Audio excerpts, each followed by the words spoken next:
138 is on it.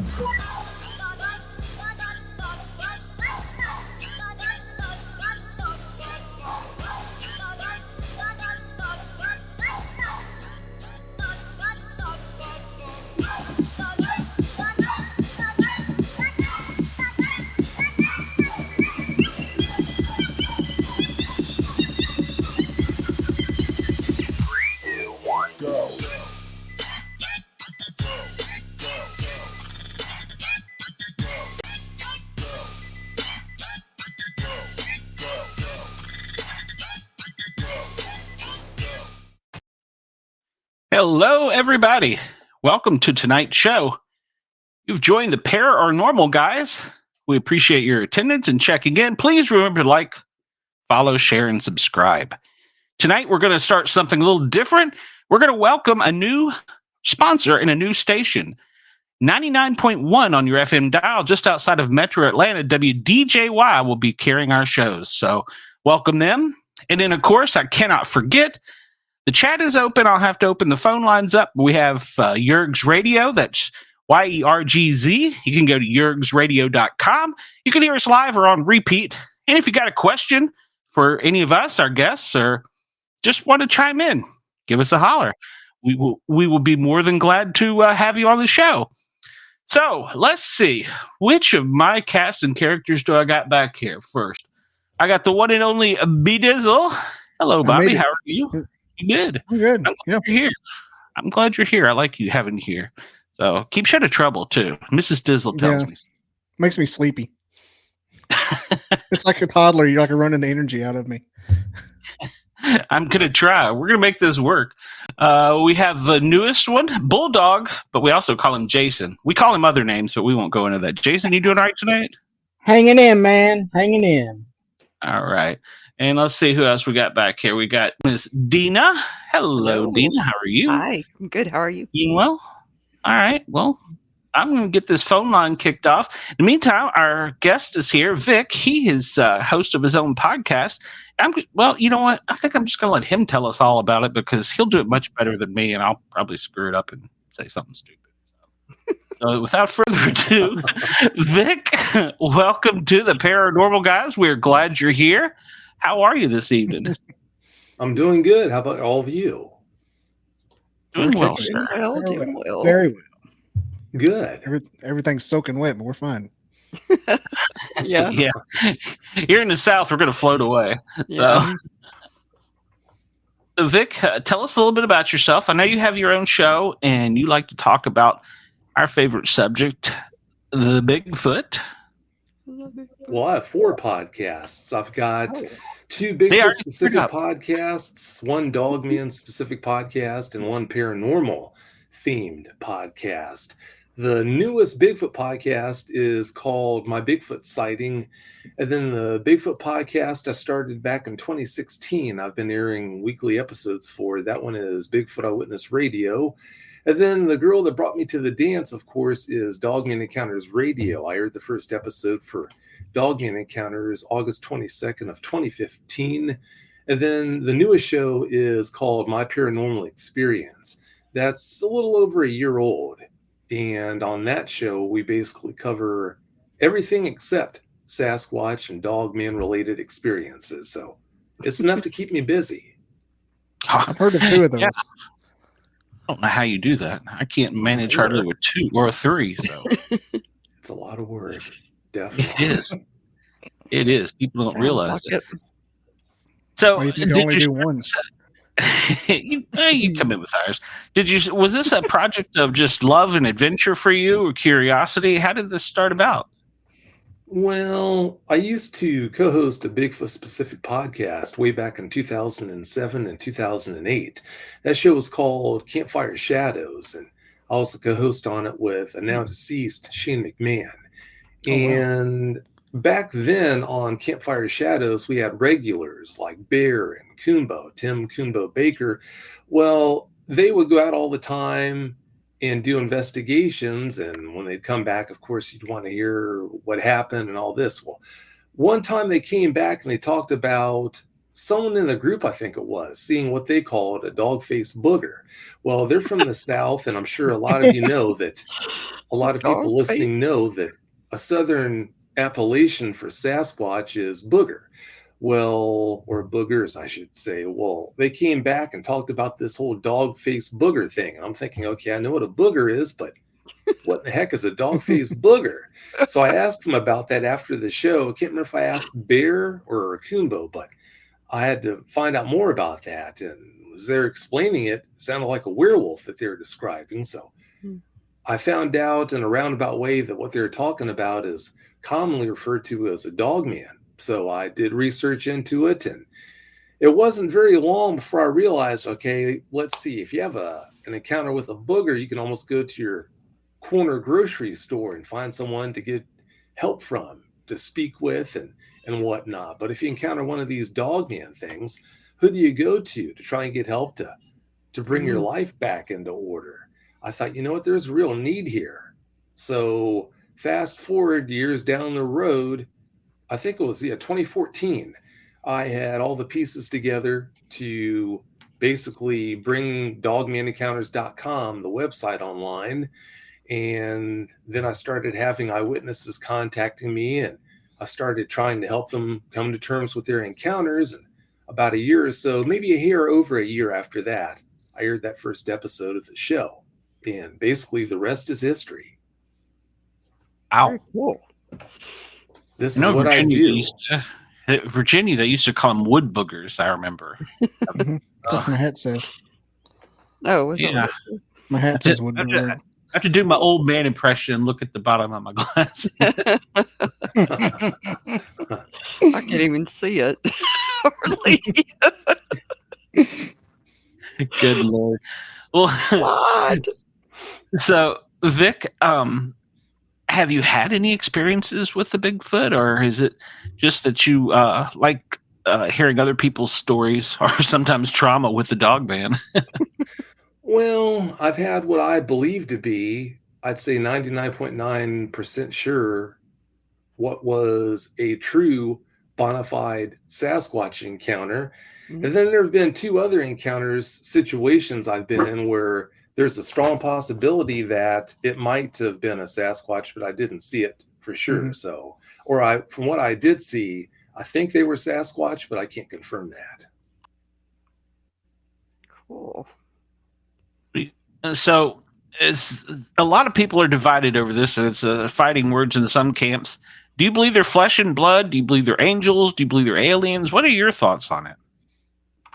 Well, the longer you do what I do, it's only natural. It's like a natural evolution that you start to at one moment be convinced that they have to be flesh and blood creatures that are just out there trying to make a living. And the next thing you know, your paradigm shifts and you're convinced they have to be from the ether. So I just go back and forth. One moment being pretty convinced they have to be from the ether, supernatural beings. And then the next moment, you're convinced they have to be flesh and blood. So I really couldn't tell you what they are. It's a Or really flesh and good blood question. while they're here.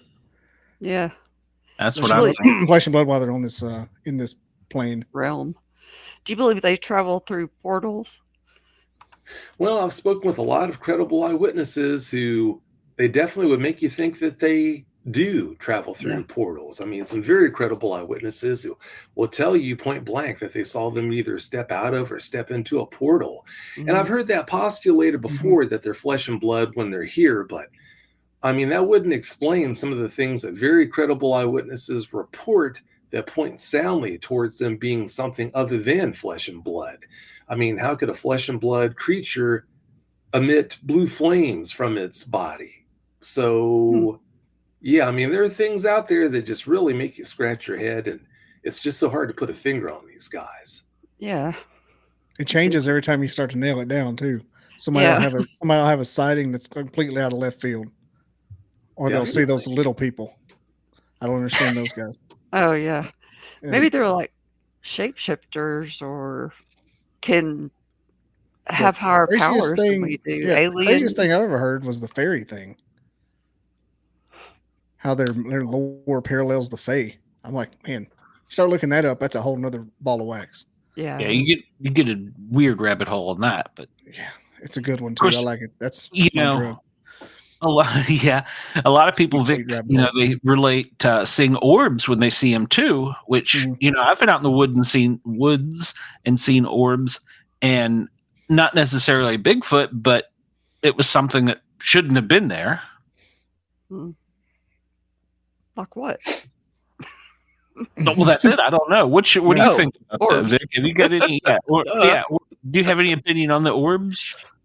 Well, quite a few credible eyewitnesses have reported that too, seeing orbs either right before or right after seeing these guys, seeing dogmen and Sasquatch. So there sure seems to be some kind of a connection. I don't know what that connection is, but yeah, that's something that too many credible eyewitnesses have reported just to dismiss as being nonsense. So yeah, I think there must be something to that. Yeah, it's something that anybody that habituates always sees the orbs and stuff. It's always the guys that just have the campfire experiences that think they're just flesh and blood. You got these guys that got them living on their farm and they braid their horse's hair. They're always seeing orbs and stuff like that. Fairy braids are crazy, man. They get into the horse stable and start braiding the hair and the mane. The fairies? The Bigfoot do.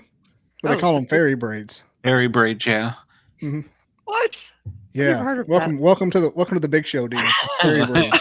Yeah, you'll go down a rabbit hole tonight Googling that. Wait just a minute. I've never heard of that. They say they braid the horse hair. They have a little house on the prairie looking braids. It's like pigtails. Oh, how cute. Yeah.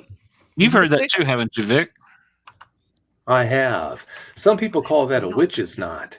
Some people claim that the wind does that, which when you think about how thick and how sturdy and rigid a horse's mane hairs are, it's really hard to imagine the wind tying their manes into braids like that. But yeah, some people claim that's what's going on. But yeah, there's got to be something above and beyond that. Not braids. Not into braids. No. Yeah. Synthetic. I'll have to look that up because it's a whole thing. Huh. It's like a whole section of lore. Oh my goodness!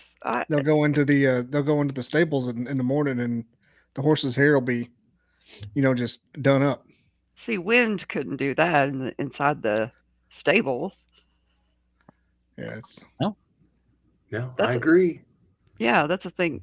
I haven't gone down the Fae rabbit hole yet. I've got a whole episode coming up about it from Jason McLean. Awesome.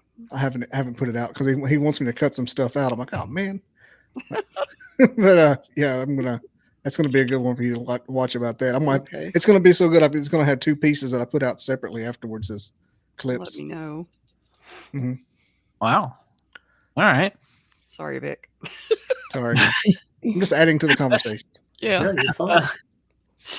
Well, that is interesting when you see somebody talking of Dina that had never heard something and how it just blows their mind. Mm-hmm. Yeah. Because, some people go, oh yeah, I've been out in the woods. There's things out there. And then other people are like, no, what was that? How could that be? And I love watching, the different reactions. And, like Bobby mentioned, the little people, you have the fairy blades, you have the orbs. There's always something about these creatures that we have not either we haven't figured out, or it's another dimension that occasionally we just cross paths with, or I don't know. I'm at a loss sometimes trying to figure things out because it hurts my head. What kind of weight do you give the tree structures, Vic? Do tree structures have like something else accompanying them for you to be excited about them? Well, I'm not a researcher, so I don't get excited about any of that. I just try to help dogmen eyewitnesses come to terms with their experiences. And, I happen to produce 2 Bigfoot specific podcasts, but yeah, I mean, I really do think that on the Sasquatch end of things, I do think that they do things like that. I guess maybe it's a combination of passing time, because as intelligent as they are, they don't have any TVs, so they have to pass their time and do something with all that intelligence to stimulate their minds. So I think, they build structures and do other things, but I think those structures have meanings. What those meanings are, we don't know, but no, I definitely do believe they build structures for various reasons, having said all that. Now, dogmen, it's been put out there that they do create structures sometimes. I don't know of anyone. I've never spoken with anyone who's actually seen a dogman do that. So I guess it's possible, as intelligent as they are, and they've got hands just like Sasquatch do. So I guess it's entirely possible. But like I said, I've yet to speak with any eyewitness that has told me about seeing that being done. So yeah, it's possible, but all I can do is guess on their end. Do your eyewitnesses say they wear clothes? Not the eyewitnesses, but the dogmen. Some eyewitnesses have reported seeing dogmen in clothes, but very, very rarely. So yeah, if they do ever have clothes on, number one, you're talking about a really small dogman, because these guys can be huge. I mean, on the upper end, 11, 12 feet tall. Oh my gosh. So and the most commonly reported size is right around in the 6 foot to 7 foot range. But these guys, even at that height, are way too robust to wear human clothing. So yeah, I mean, it shouldn't be a surprise that the people who have reported seeing these guys in clothes, which over the years I've been doing this, has probably been 3 eyewitnesses who've ever told me about that, witnessing a dogman in clothing or what might have been clothing. It's really few and far between when I encounter that. What do you think the origin of dogmen are, or is? Origin. The origin, that's anyone's guess. I mean, if they are supernatural beings, then yeah, that wipes that right off the table. If they're flesh and blood, I think they've been here with us the whole way. They just might predate us. I wouldn't be surprised at all if they do predate us.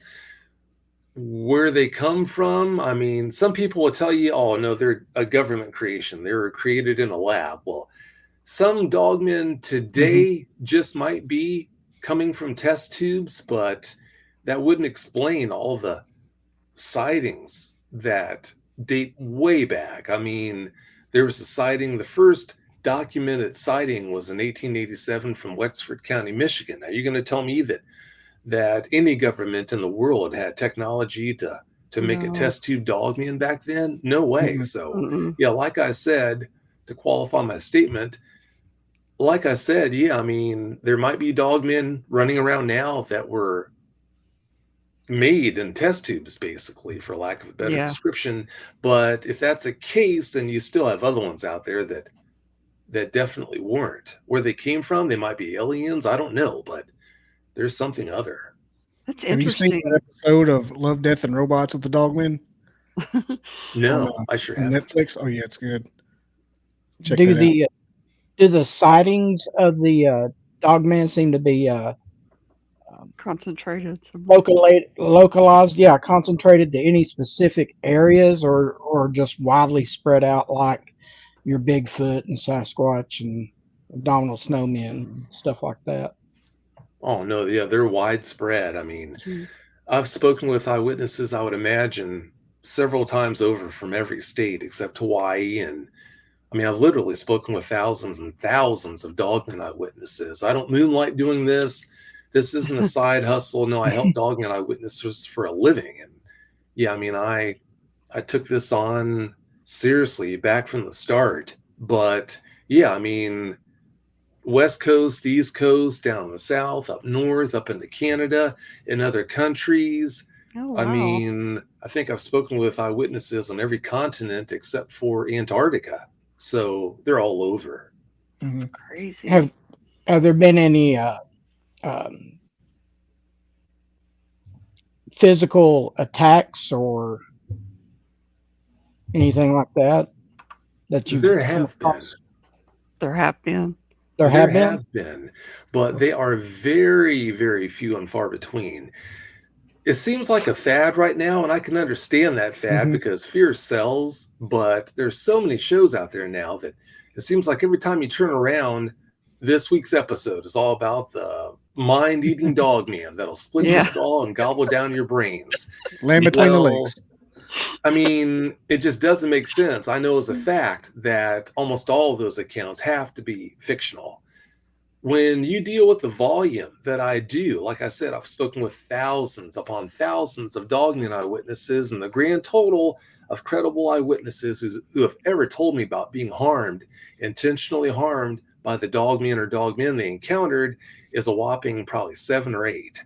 Well, if you look at those metrics, okay, thousands upon thousands as far as a pool, a sample size, okay, how many credible eyewitnesses have told me about being attacked? 7 or 8? Well, if that's the case, then how can somebody over here who's doing good to speak with probably 30, 40, maybe 50 at the most dogman eyewitnesses in 1 year, how can they have every week a new show with a dogman attack victim? I mean, fear sells. If you don't have the scruples to put the truth ahead of making money, then yeah, I mean, what's stopping you from making up stories that are as frightening as possible, putting them out there for the public to consume as being non-fictional, and yeah, just lining your pockets? But if you do put truth first the way I do, then you just don't do that. I do have people contacting me way too often trying to lie their way onto the show. And one of the ways they try to do that is to reach out and try to report being attacked by a dogman. Well, if they do that, then I know if you're attacked by a dogman, then it was definitely close enough to you for you to notice certain things that only someone who was that close would be able to see and know. It's funny, this eyewitness wasn't attacked by the dogman that he encountered, but something really profound happened. I'm talking about an eyewitness, Michael Lawrence, who was on episodes 34 and 35 of Dogman Encounters. He talked about on those episodes how he was camping with his Boy Scout troop in the Anza Borrego Desert in California when he was a kid. And he said that not too long after going to sleep in his tent, he heard these footsteps approaching his tent. So he goes and looks out one of the vents and sees this small dogman and about an 8-footer, a 9-foot dogman with it. And he said that the small one came around to the door of his tent, and to his horror, the zipper started to open, started to unzip. And this juvenile dogman, this small dogman, proceeds to come into his tent and sit on his legs. And then before you know it, it starts licking his face. And when I read his report, because to reach out to me, I require eyewitnesses to submit reports to the website, to dogmanencounters.com. Well, when I'm reading his report, I'm reading this and thinking, okay, yeah, this is so over the top. I really need to vet this guy to make sure he's on the up and up. Well, I did. When I scheduled the first phone conversation with Mike, we had a little bit of small talk to kind of break the ice, and then, okay, down to brass tacks. Let's get down to it.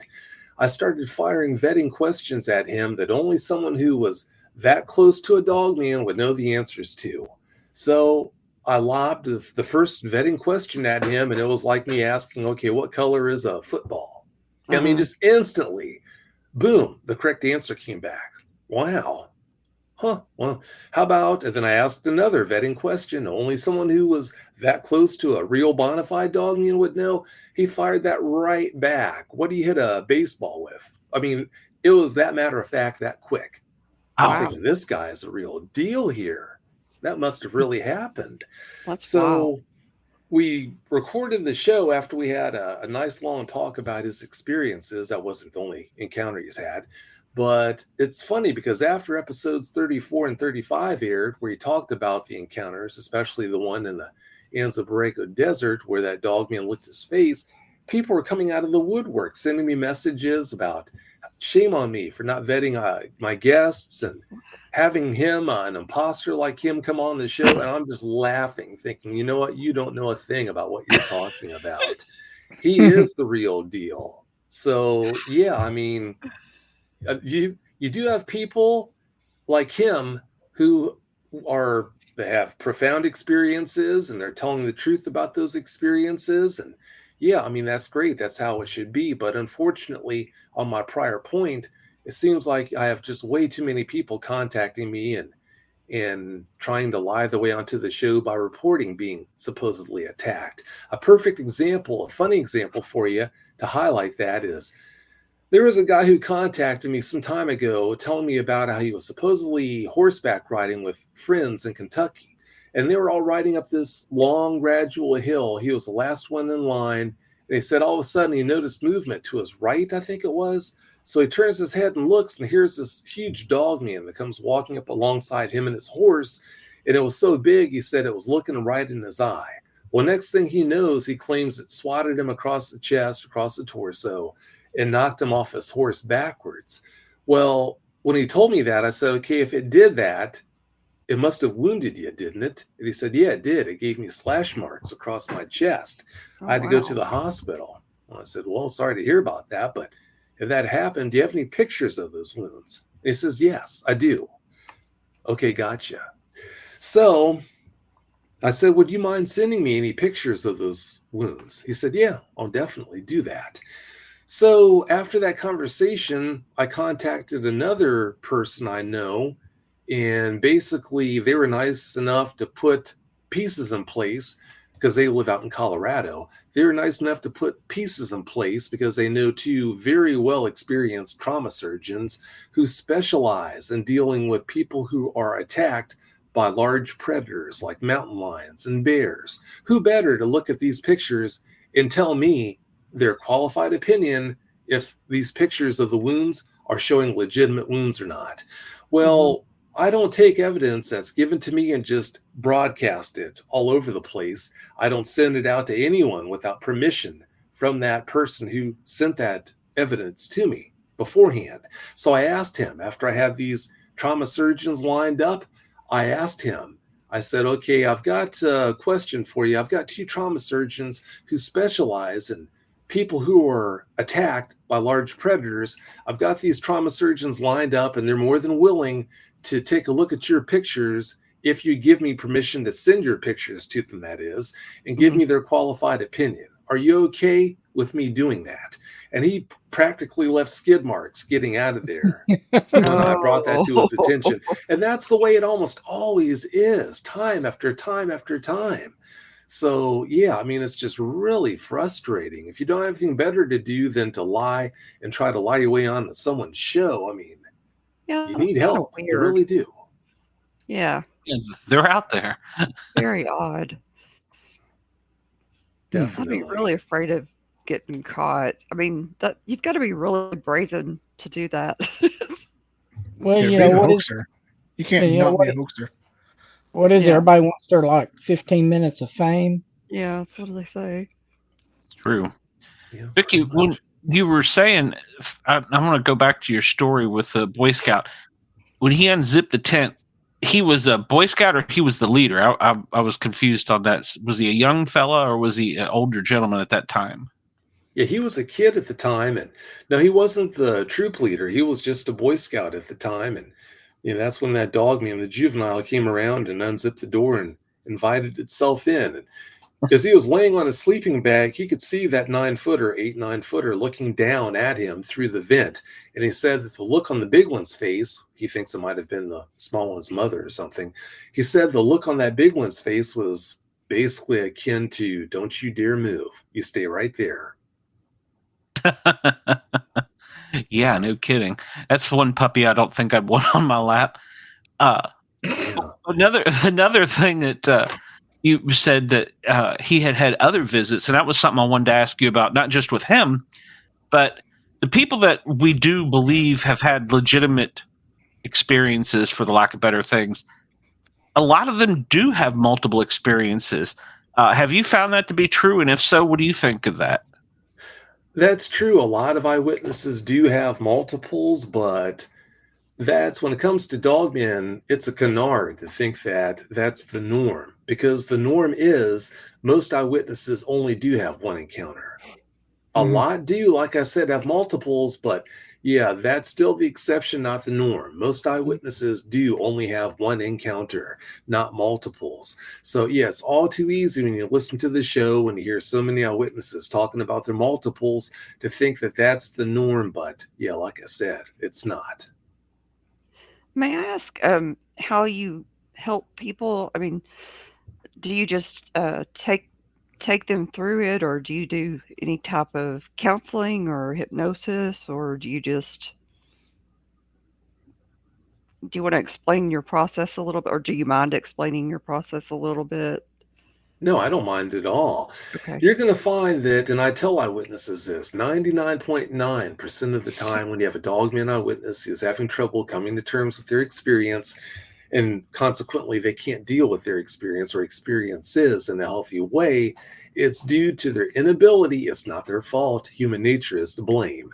Human nature is the son of a gun. It just means, obviously, that you're human. If you're exposed to certain experiences, it's pretty predictable how those experiences or that experience is going to affect you.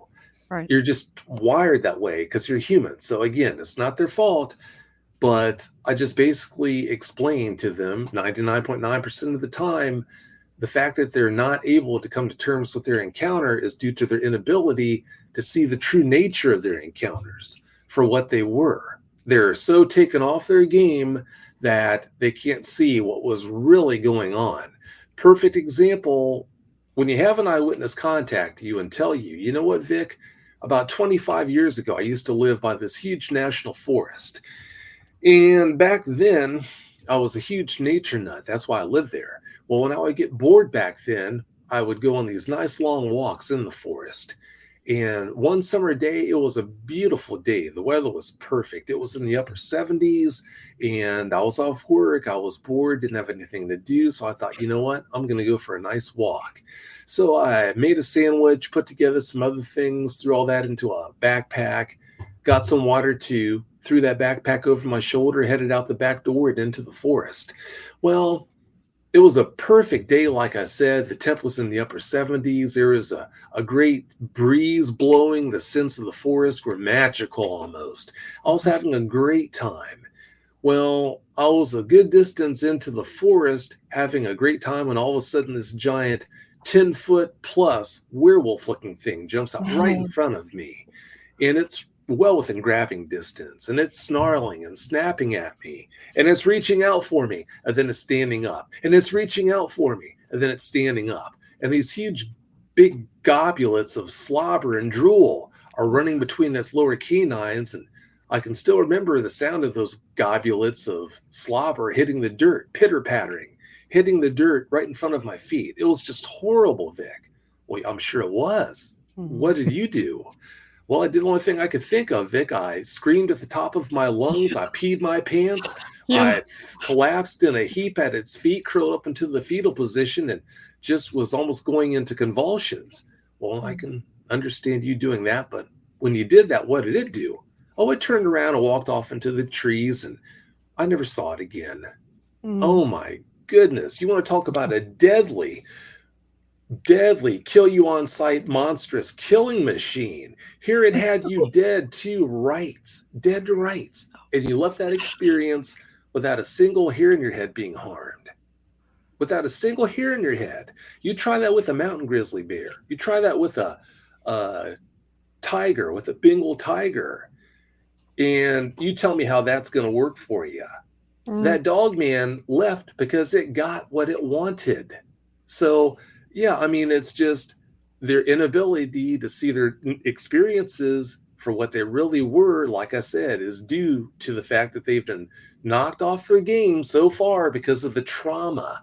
They were unable to see. They're unable to see what, if it wasn't such a profound experience, it would be immediately evident to them what was going on.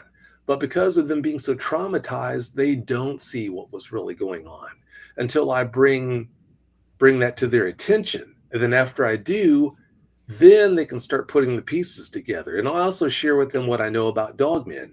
That is a very common MO for those guys. I mean, they'll go miles out of their way to terrify you to within an inch of your life. And once they have, okay, well, I got what I wanted, move on. So that's basically what I do. Okay. Well, that makes sense. Another, not to interrupt you, but no, go ahead. Another perfect example of people being knocked off their game is, another one that stands out. about a guy going on a walk and parking his truck right in the middle of this green field and making it like maybe 200 yards into the wood line. And all of a sudden this huge dog man jumps out in front of him, and he's just paralyzed with fear at first. And he's just trying to figure out what he's going to do to save himself from this deadly, mindless, monstrous killing machine. So then he goes on to tell me, you know, I've always been a lightning fast runner. In fact, in college, I was all state. So I did the only thing I could think of to save myself from this dangerous, deadly, monstrous dogman, Vic. I spun on my heels and I ran as fast as I could, all 400 yards back to the ranger that day. Yeah. And every time I looked over my shoulder to see if it was coming after me, Vic, it was. Every time I checked, it was 6 feet behind me. 6 feet behind me, all 400 yards back to the ranger that day, Vic. Thank goodness I was so fast, I was able to save myself and stay 6 feet in front of that guy all the way back to the ranger. And making matters even worse, Vic, I got back to the ranger and I was so panicked, I forgot I had locked the doors. The keys were in my pocket. I had to run laps around the stupid truck all the while trying to keep far enough ahead of it to be able to fish my keys out of my pocket, Vic, and then stick my keys into the lock, unlock the door, Vic, open the door, and get into the truck, into the ranger before it got me.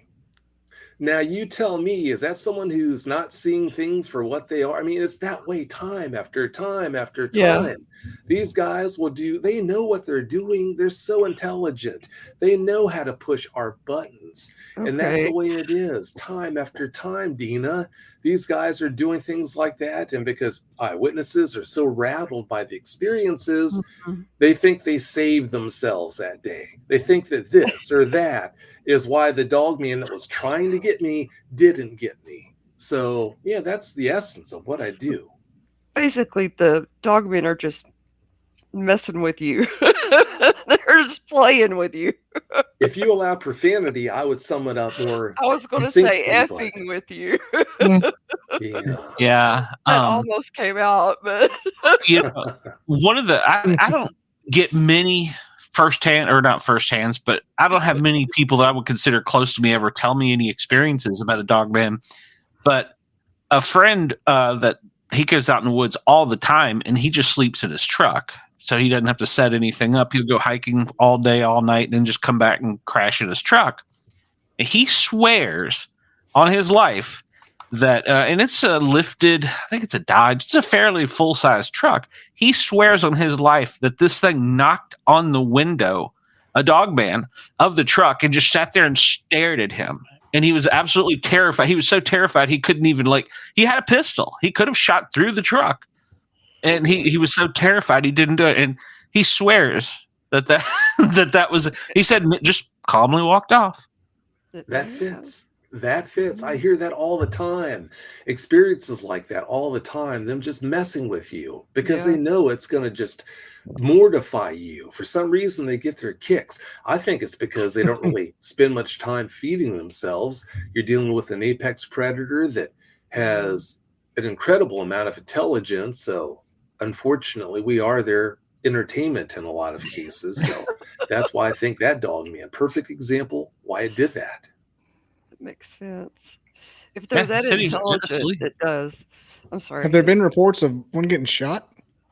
Oh, yeah. Yeah, plenty of reports. But normally you just don't see the desired effect. I mean, people have used very powerful weaponry.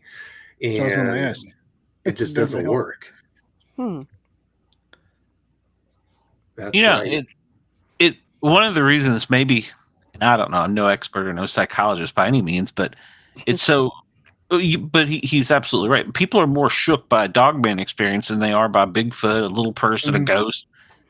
Maybe it's just because we associate the dog as man's best friend in our mind. I mean, I know that's cliche to say or whatever, but maybe that's part of it. But I've only seen one picture where I thought that could be real, and I looked at that for the longest time trying to figure out how it couldn't be real.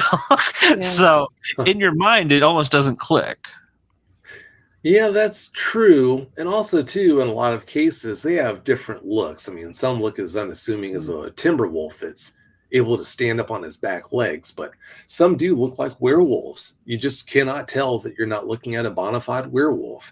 And yeah, I mean, that's just going to push the buttons of your reptilian brain. I Yeah. mean, we've been programmed to be terrified of werewolves. So when you encounter something that gives every indication it is a flesh and blood, real living werewolf, it is going to have that effect on you. Oh, sure. Yeah, that goes back to that primal instinct at that point. Yeah. Definitely. Have you heard of any experiences or stories, or I guess experiences of an animal similar to it, but as a cat, like a cat man, or is that the Oh, right word? yeah. Cat woman, Wampus cat. man. Yeah, because Tennessee has the wampus cat that I've heard about. Yeah, definitely. In fact, on my paranormal experience, one of the earlier episodes, I invited a lady on the show who actually told us on the show about seeing a 9 foot tall cat man. She was down in Florida and she said that she watched it and she was very credible. She said that she saw it crossing the road right in front of her. I think she was in a truck at the time. So, yeah, it does happen. It definitely does. And that was episode 18 of My Paranormal Experience. If you go on YouTube and do a search for My Paranormal Experience, again, it's episode 18, titled, "Oh My God, I Saw a 9 foot tall cat man." I want to look Oh that. my god! I think that would terrify me even more. Yeah. Well, I don't know. That's pretty. Well, a dog man would terrify me too, but a cat, because cats in the woods, if you have ever had any experiences out in the woods with a cat, they're not fun. They're No. not fun at all. They will go out of their way to, like Vic was saying, almost mess with you. So I mean, No. I've got friends that have been search and rescuing out in the woods with their dogs and stuff, and he said it's very well known. You can see it; it trails me, and it's watching Oh, me the watch cat. it the whole time. Yeah. Yeah. So not a fan of those either. So Yeah. Yeah. Do dogmen have hands like a person, or they got big paws? Well, Wider, some eyewitnesses report them having what looks like extended paws like dog paws, but the space between the heel of the paw and the toes is kind of stretched in appearance. Mhm. Most eyewitnesses report them having hands that kind of look like giant raccoon hands, raccoon paws, basically. But yeah, they do have an opposable thumb and all that. Long talons. Oh. Mhm. Like a bigger Yes. dog man can have 6-inch long talons on his fingertips. Gum. That's scary. Bone anchored claws. Frickin' Yeah, scary. that is. I'm glad they don't. I mean, they just scare you and didn't want to move along because they could really tear something up. What have you ever had anybody that would try to like attack them, like attack the dog man and have a bad experience that they did attack back? Well, yeah, they don't take well to being shot normally. Well, yeah. And that's why I tell people there's so many people that go out with a 45 and think they're protected against anything they come across, dogmen Right. included, which, yeah, that's crazy to think that. Yeah. I mean, I've spoken with very credible eyewitnesses who packed a heck of a lot more firepower than that. And the Yeah. gun that they used did not drop the dogman or stop it, didn't have the desired effect. So I always tell people, if you have a gun and you're thinking about shooting a dogman, highly recommend you only fire if you're convinced it's going to kill you anyway. Because if it's doing a bluff charge and you Mhm. shoot it, okay, well, you probably just escalated things to being pretty darn serious then, where Yeah. it doesn't want to bluff you, it's coming for you. Yeah. And So- also, just to highlight something too, I should have brought up earlier, because you've got so many people who listen to shows where every other episode is just BS made up about dogmen attacking people. Yeah. They're convinced that these guys are wired to be so dangerous, and they really do. Every dogman out there almost does want to kill you if it gets a chance, which is complete nonsense because of the examples I highlighted earlier. I mean, where these guys will have people dead to rights time after time after time. When I speak with eyewitnesses, they were caught dead to rights by the dogmen they encountered, but they were allowed to go without a single scratch. And if these guys were wired to kill you on sight, that wouldn't be the case. Now, it'd be one thing if I'd only spoken with maybe 30 people, 30 dogmen eyewitnesses. Yeah. But let's not forget, I've spoken with thousands. Think about that. I've spoken with thousands and thousands of dogmen eyewitnesses. Some people will say, well, you haven't spoken to every dogman eyewitness, Vic. You talk about a lack of critical thinking here. And that's what the problem is. It's a lack of critical thinking when I hear that. No, I have not spoken with every dogman eyewitness, not even close. But when you're talking about a sample size of thousands, think about that, thousands and thousands of dogman eyewitnesses who were caught dead to rights, but yet they were allowed to leave their encounter without a single scratch. That does tell me, and it would tell anyone who can think critically, that these guys most definitely are not wired to be dangerous and to try to harm you, kill you if they have the opportunity. Critical thinking makes that perfectly clear that that is the case.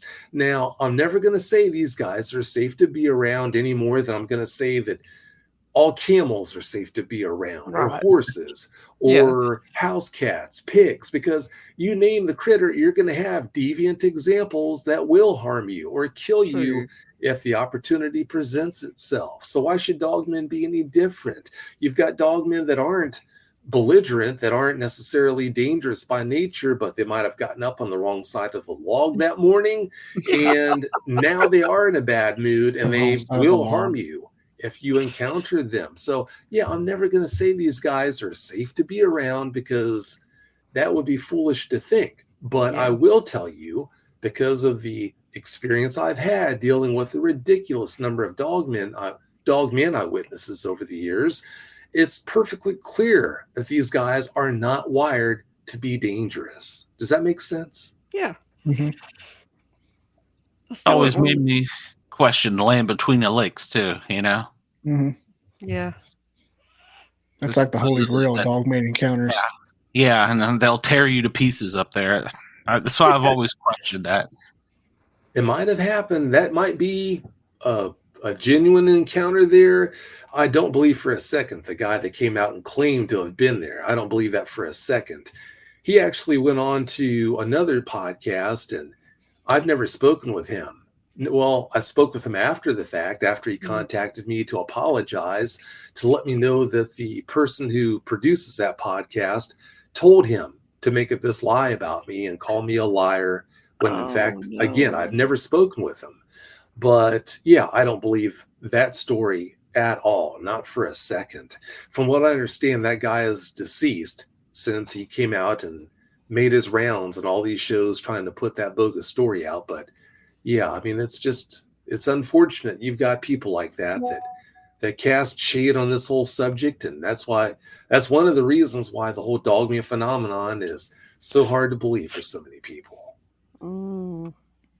I'd just like to know what the questions you would ask that only a dogman encounteree would answer. Well, see, that's the thing. Just because you have an encounter with a dogman, that doesn't mean that you're going to have the answers to those questions. But if a dogman is close, I mean, close beyond a certain range, on top of you close, then yeah, you will be able to see these features. So yeah, I don't reveal that for obvious reasons. That's a trump card. But yeah, I mean, I can't do that with people who see them from a distance. Yeah. That makes sense. Okay, that makes sense. I kind of like that strategy. You've got the couple little inside baseballs only certain people would know. Oh, sure. I mean, it just depends. You have to have a certain level of knowledge about dogmen to be able to do that, but it's no different than someone who understands bears, even just a general knowledge about bears. If somebody came back and told you, hey, I was out west and I saw this bear that was brown, dark brown in color, and it had like a hump on its back between its front shoulder blades, and Mm-hmm. its hair was kind of silver tipped. Well, you're going to know instantly what kind of bear they're talking about seeing, even though they Right. don't know the name of the bear. So, yeah, it's just things like that. After you have a certain level of knowledge about these guys, you can use that knowledge to pick out certain pieces. And a lot of times these eyewitnesses will tell you things that jump out at you. Okay, well, yeah. Somebody that's sitting on the couch and never had an encounter, they're not going to know that. So Yeah. that's how you do it. Wow.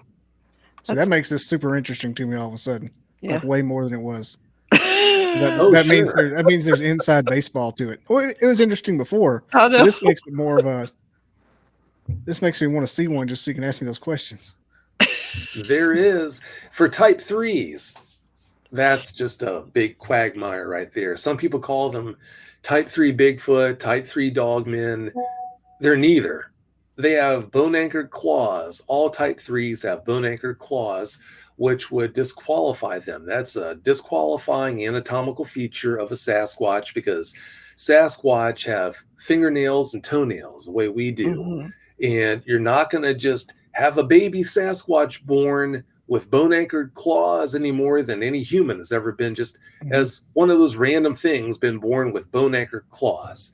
Right. That's just way too much of an adaptation that just doesn't happen randomly. Just like the fact that all type 3s have sharp teeth. Every tooth in their head is sharp. That's also an anatomical feature that disqualifies them from being a Sasquatch. So I can't tell you what they are, but I can tell you what they're not. They also, type 3s have hominid style legs, the way we do, the way Sasquatch do. So that right there is a disqualifying anatomical feature for being a canid. So yeah, they're definitely not a canid. So that rules out the possibility of them being a quote unquote dog man. But a lot of people still do call them dog men. It's funny, years ago, I listened to a podcast where Linda Godfrey and a well-known dogman researcher named Hawk Spearman, who's passed away since then, but those two were guests on this podcast, and the two were arguing back and forth about type 3s, because Hawk was saying that type 3s are dogmen. I guess he didn't even know about the canine style with the hocks and the stifle joints instead of ankles and knees. He said his take was that type 3s with the hominid style legs and the baboon looking faces, that is what a dogman is. Linda Godfrey was telling him that no, that's not a dogman. Dogmen have hocks and stifle joints instead of ankles and knees the way we do. So they were kind of butting heads that way. But yeah, I mean, a lot of people in the South, they see that's a dogman right there to them. A type 3 is a dogman. But yeah, to basically land this plane, I can't tell you what a type 3 is, but I can tell you what it's not. It's not a canid. It's not a Sasquatch. It's something else. Is that the Gudway neighborhood there? Yeah, some people call them Gugways. Some people call them, I guess they say Genasqua has a different type of look, but yeah, Genasqua has a different kind of face and everything, but it has claws too and sharp teeth in its head. But yeah, some people call them different names, but the most common name for them is a type 3. Wow. I can even tell you. I'm sorry to interrupt you there. Oh, what was the name? Well, type 3, is it called a type 3 cryptid or a type 3 Sasquatch? Well, the general term is a type 3. Some people just tack the term dogman after that, type 3 dogman. Some people call them type 3 Sasquatch. But as far as knowing what's going on goes, what we're talking about, identifying whether an eyewitness is telling you the truth about having an encounter with a canine style dogman or not, the same holds true with type 3s. I mean, if someone tells me that they saw a type 3 in the dark, saw their eye shine looking back at them, well, there's a way to tell in the dark. If you're seeing eye shine, there's a way to tell if it's a type 3 looking at you. You can tell definitively by the way the eye shine looks. That right there is a type 3. That's definitely not a canine type dogman. That's definitely not a Sasquatch. That right there is a type 3 looking at me, even though I can't see anything else other than its eyes reflecting, looking at me. So there's ways to do it if you know if you know enough about these guys. Well, Interesting. with you having interviewed so many, and it sounds like I don't know your background, but it sounds like you're taking the detective police work style, which I really Yeah. like. I Yeah. really like the fact that Mhm. there's somebody out there doing that, because, like you said, and this is one of the reasons I didn't want my podcast to be completely paranormal. They're a dime a dozen. You can get every Bigfoot person. You know, there's the high hanging fruit with the Meldrum and the, Mhm. I'm at a loss for other names, but Ron Moorhead. Rod Moorhead. You can get all of them, and then you can go down and get, John Boy Billy on the corner that saw one. So that's why I like having a little diversity with it. I don't want to necessarily think that, we're all Bigfoot, everything. And that's the other thing. So many people are Bigfoot is everything they see in the woods. And I get so tired of that. Oh, that was a Bigfoot. That was a Bigfoot. That was a spider. And I get tired of that. So, and I'm sure you do too, Vic. And I like your the way you do it. Methodology. That's the word I wanted. That's Mythology. to We love your translate mythology. sometimes. Yeah. There's a language wasn't my first choice, but I like the way that you do it, so that it gives a lot more credibility to not only yourself, which is what we all want, but to what they're experiencing. So I like that. Oh, thanks. I just feel like I owe it to them. I mean, every time you have someone lie about an experience like this with Dogman, it really takes the credibility down a notch. Now, Yeah. I've put this out there on several other shows I've done, that I made a promise to myself. When I started airing shows, I made a promise to myself saying basically that I would much rather allow someone on the show who has lied the way onto the show, done a good enough job to make me think they were telling the truth about their experience. I'd much rather play the fool and let that person come on the show than to stonewall a bona fide Dogman eyewitness who, for whatever reason, due to their delivery, or there's so many ways to tell the truth, but because of how you present it, for some reason, to this person you're talking to, it doesn't sound believable. So, yeah, I made a promise to myself that I would much rather play the fool and allow someone on the show who's lying their way on than to stonewall a bona fide eyewitness who actually is telling the truth, but for whatever reason, I don't believe them. Now, if I do catch an eyewitness in a lie, then that's it right there. Game Right. over. They're not going to come on the show. But if I don't catch them in a lie, then yeah, that's when what I just told you comes into play. I would much rather play the fool, like I said, and let that person on who's a good liar. And there are a lot of people out there who are really good liars. I'd much rather let that person on than keep a true eyewitness off for whatever reason. Yeah, that's good. Good policy, I think. Well, Vic, I know like everybody else, your time is precious, and we got an hour out of you. Before we let you go, tell us where everybody can find you. What do you think? You got anything big, major coming up? You making a movie or anything, or what's going on in your world? Making a movie? No, nothing out of the ordinary. It's kind of funny. I just aired the 500th episode of Dogman Encounters. It's funny you asked that, because yeah, I aired the 500th episode of Dogman Encounters last Friday night. And then I also aired the 400th episode of Bigfoot Eyewitness Radio the week before that, the Friday before that. Very cool. So, yeah, hitting some milestones there. I never thought I would make it to the 500th episode of Dogman Encounters any more than I thought I'd be recording the 400th episode of Bigfoot Eyewitness Radio. So, Yeah. yeah, it's really a shock. I'm already over 100 episodes into my Bigfoot sighting and just tickling the 100 episode mark of my paranormal experience.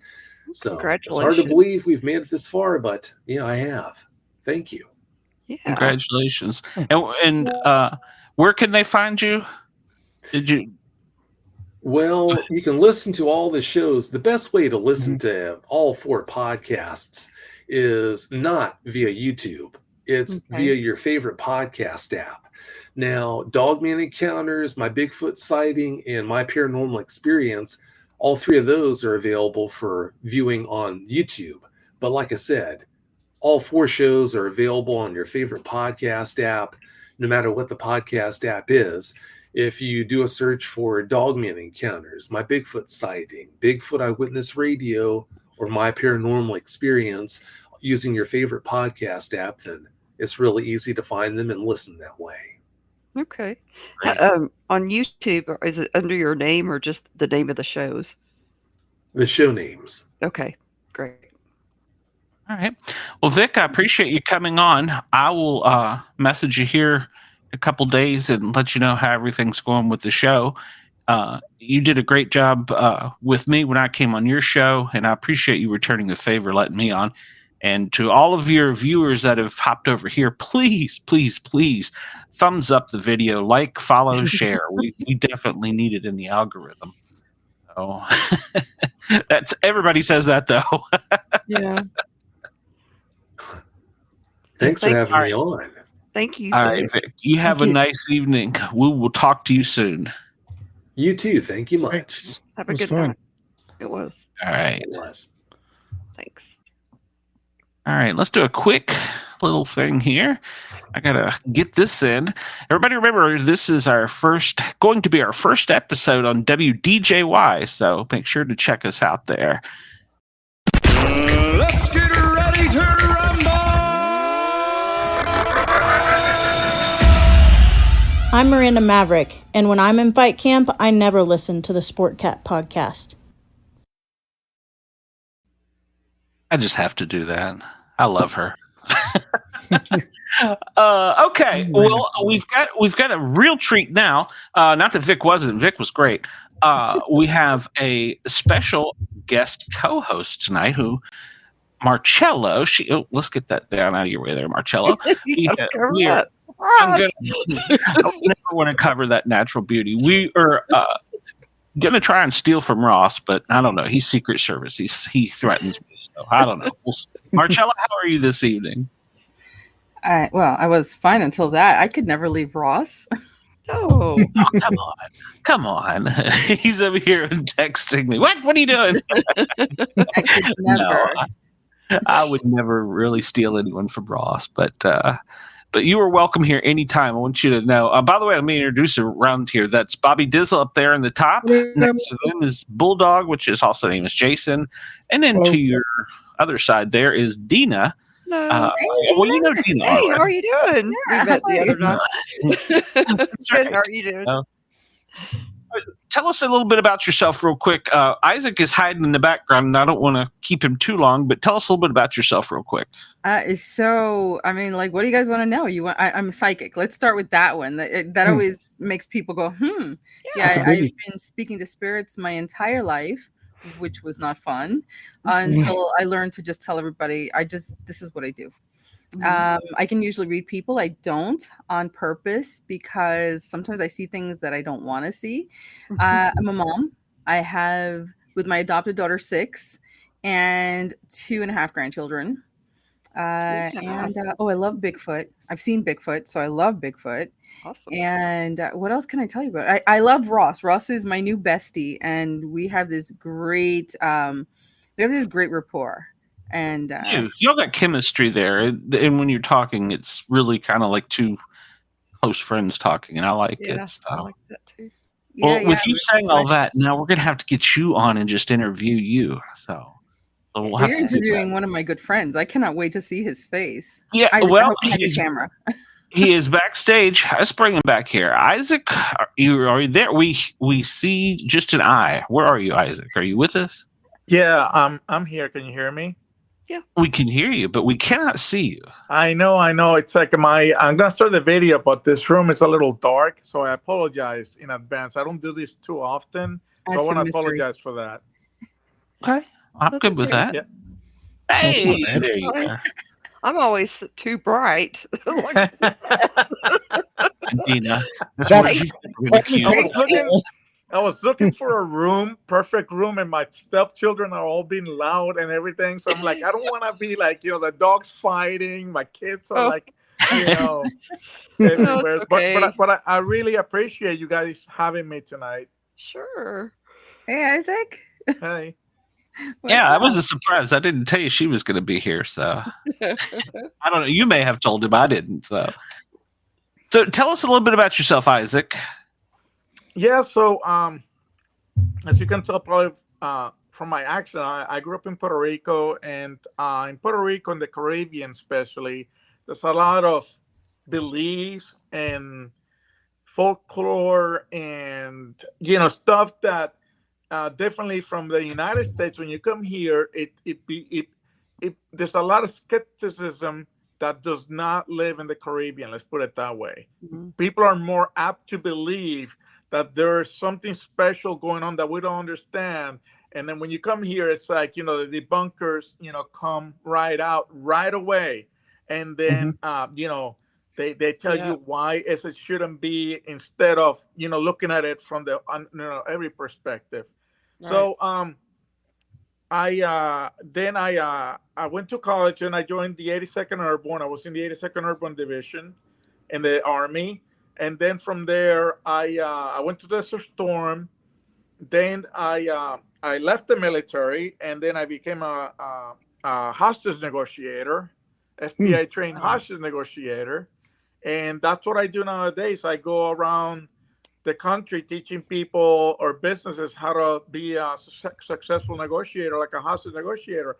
Actually, today I was giving a class, and then last week I was teaching some people in Arizona how to do it. So that's what I do nowadays. Now, because we're talking about paranormal, I'm going to tell you what my real interest is. I know we're going to talk about Bigfoot, and I wanted to bring up the Colorado case. That was the reason. But what I really like about paranormal is cattle mutilation. That's what I really, really like. And that's interesting. And the reason why that is, if you guys think about it, is the only crime in the U.S. that is not investigated and is always unsolved, and basically law enforcement do not put any resources. Nobody cares. Yeah, they don't care. Yeah, and then we can blame cults and what have you, but nobody can tell you what technology they use. Nobody can tell you how they did it so quickly. Nobody can tell you why they did so many.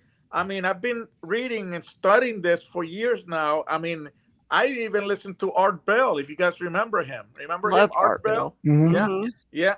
And he used to have people there, interviewed about this. And so it always intrigues me, because I'm like, to me, it's like there has to be an explanation, logical explanation that maybe we don't understand.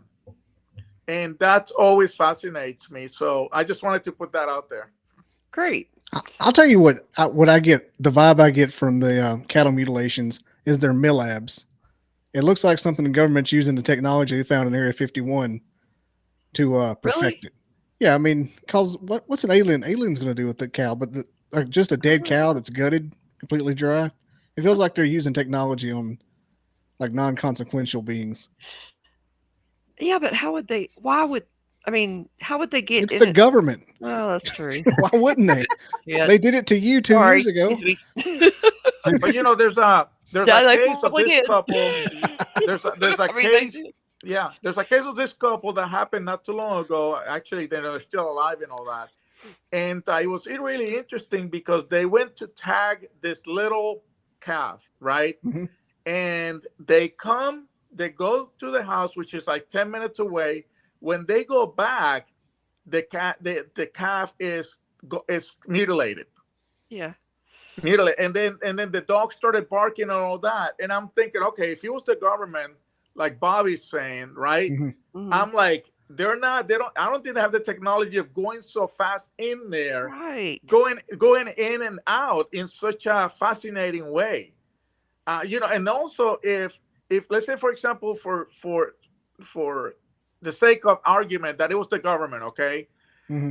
Why would they always take the same parts, which is the tongue, the internal organs, part of the face, I'm sorry to say this, the anus. Yeah. Why do they always take that? And to me, there has to be a reason why, specific as to why those parts are always taken. Now let's talk about right now in our contemporary times. Let's just analyze, all of us here, smart minds. Let's talk about this. If it's for DNA, why take those parts? If it's to study the technology of blood, why not just suck them out of blood and just leave everything else? Right. If it's because they want to see if we don't see them, why do it in so open in the Midwest, from the Midwest to Texas? So the thing is, I like to come to this with a detective mind, trying to put logic in a way that, okay, so yeah, it might be us humans, but then at the same time, do we have the means to do that? And if we do have the means, why are we doing it? Now, if it's not us and somebody else is doing it, what kind of technology do they possess, and why are they doing it? And I even read articles from the 1800s that this has been happening since the 1800s. There are reported cases where you see the old print, print. Remember the old newspapers, and you see that there were ranchers that were suffering from this. And I'm sorry, I don't mean to, that's true. Monopolize the conversation, but I just no, I'm enjoying it. Go with it. Yeah. So if it's been happening from the 1800s, which Abraham Lincoln was the president then, what motivation did the North have at the time to do all this? And then we keep doing it. I mean, as you know, the United States government, they do something and then move on from that, and they go to something else. They don't have the energy to keep doing, especially administration after administration. Yeah. Anyhow. So that's kind of my passion. As you can tell, that I actually read. And there's an interesting study from this scientist that he went to a farm where there was a cattle mutilation, and he did a like an X-ray of the area where the cow landed, and he noticed that there was an impression, maybe like 2 feet from where the cow landed, meaning that the cow was dropped, it bounced, and it landed on the spot that it rested. Oh. So, and then he estimated, based on the weight of the cow, how far, and I think he said 250 feet, at least, from high down. Ooh, wow. That makes me think it's aliens. Yeah, and I'm not saying aliens, even if it's us. Yeah. I'm like, I used to jump out of planes. You know how long it took me to go to the ground? I mean, even if I didn't have a parachute, it would take me at least 10 seconds to hit the ground from like 1,500 feet or whatever. Yeah. But so anyway, so the approach that I take is what's going on, why it's going on. And I just hope we can find out before I die, because it will be kind of cool to know. I didn't know about the 1800s thing. Yeah. Well, look at the parts that they're taking, though. You said the tongue. This has to do with the vocals. They're testing to see if these animals can communicate. There's some reason that they're taking the bovine, right? There's something about their bodies that is interesting to them. It must be maybe their reproductive system, maybe something else. But definitely, it's going to have to do with communication when it comes to taking the tongue and the vocal cords, etc. Yeah. You know what my theory is, Marcella, and you're gonna laugh.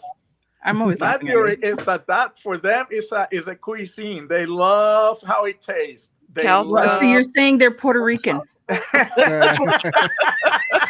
like that. But to me, it could be as simple as we just like it. It's our food source.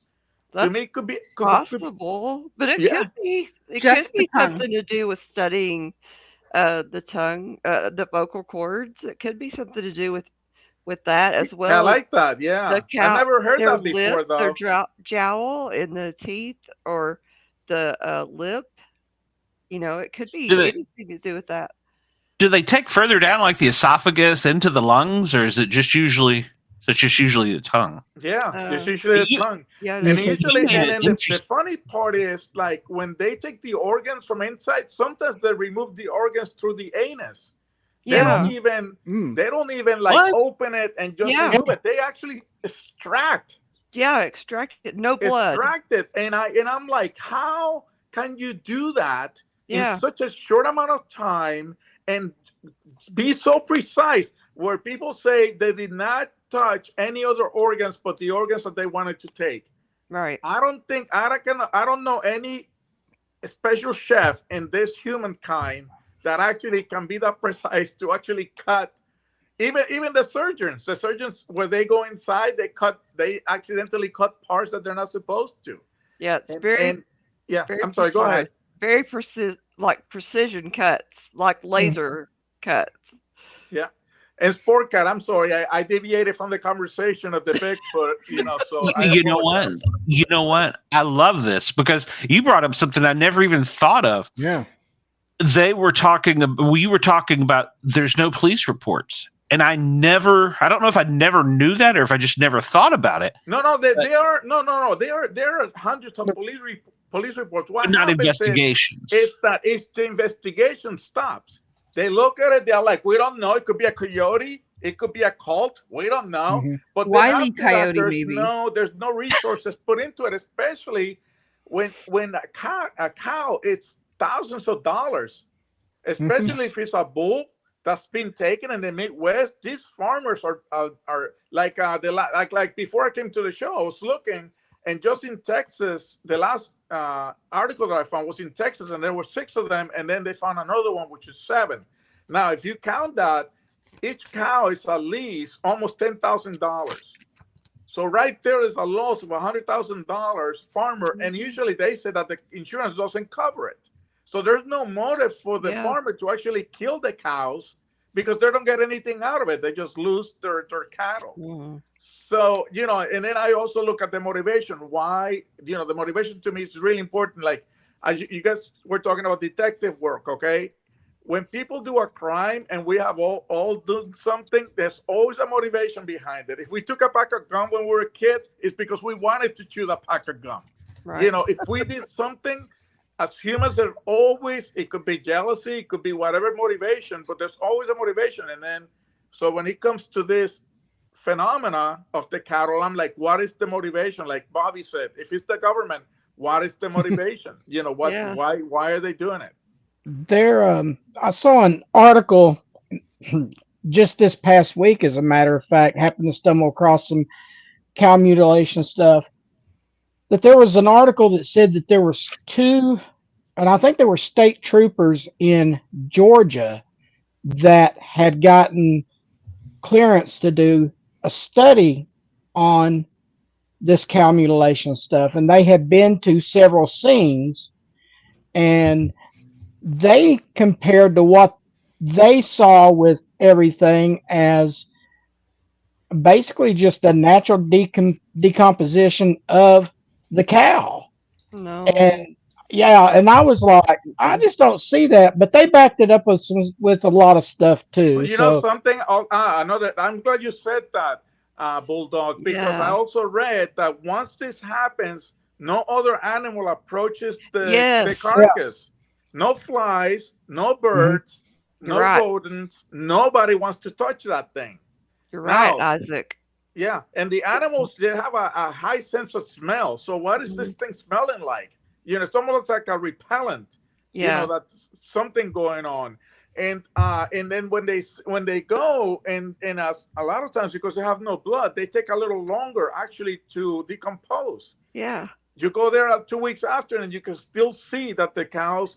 And you guys can look this up. And it might have been a prank, I don't know, but there was a photographer in Madison that went to this abandoned farm, and she found all these cattle on a roof, and they were all dead. Just look it up, and then they were all dead, but they have been dropped on the roof. They concluded because if they would have been alive, they would have ran out and jumped out of the roof.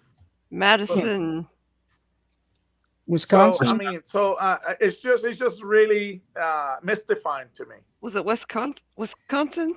Yeah, I believe so. Yeah. Madison, Alabama, down the road from where I live. Probably. Are you doing it, Bobby? Are you doing it? Yeah. That's why I'm taking eyewitnesses.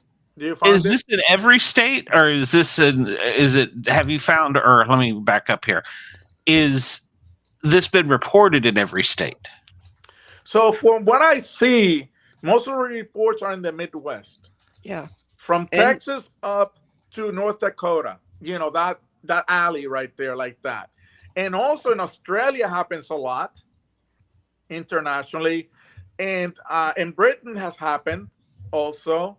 So it's not only cows. Like if you look it up, also there was an Air Force sergeant that were in Socorro, New Mexico. There's a case in Socorro, New Mexico, and they were together. I don't know if you guys have heard of this. And so they were together on duty and what have you. And this flying object, whatever, came down, and the sergeant was standing next to his colleague, and this arm came out of the saucer and grabbed this Air Force sergeant and took him.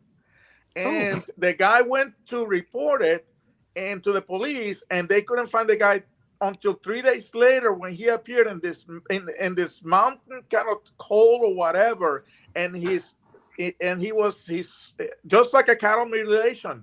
His tongue was gone, his reproductive parts were gone, his shirt and all that, like, you know, and it was 3 days later. So it has also happened to humans, and there was no explanation as to why. And then of course I'm like, is this like a folk's tale? So then I looked, and there's actual report. It's actually a report of it that was taken, actually, that it actually happened. And so I'm like, okay. And there was another guy in Brazil, same thing happened, a farmer. He was farming, nobody could find them. And also they found them several days later with exactly the same condition that you find the cows when this happened to them. So I think that if humans started disappearing like that, I think we would care a little more about it. But because it's happened to animals, people are like, I don't know. And because we are so, how do you say, no, we don't want a reputation to be tainted by us believing in something else that may not be human.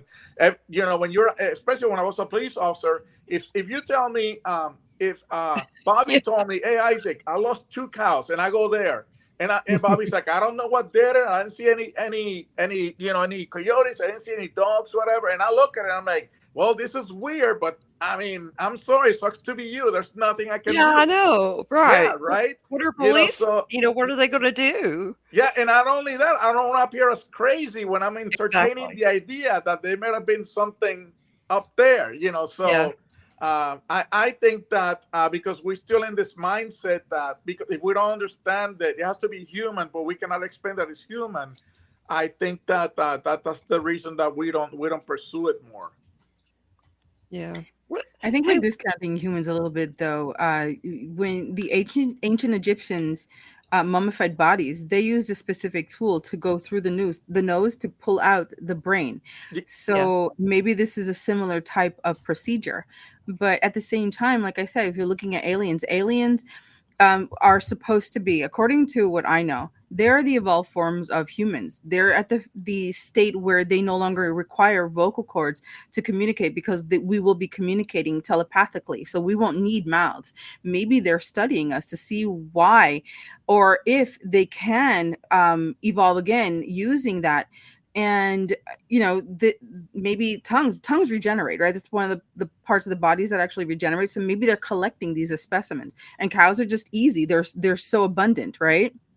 Yeah. And I was going to tell you the reason I'm interested in this subject was because, like I told you, I grew up in Puerto Rico, and I grew up in a farm, and we used to have cows.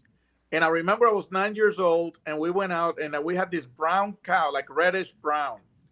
And I remember we went out, my dad and I couldn't find it, and we went out, and I remember like it was yesterday that I saw it laying on the side, and at the time I was a kid, I have no idea, but it displayed the same characteristics as a mutilated cow. And in Puerto Rico, we don't have wolves, we don't have coyotes, we only have dogs, and the dogs are not that whatever. And it was a very small community, and if there would have been a dog from our neighbors, we would have known, because everybody knew that this person had a dog, that person had a dog, whatever.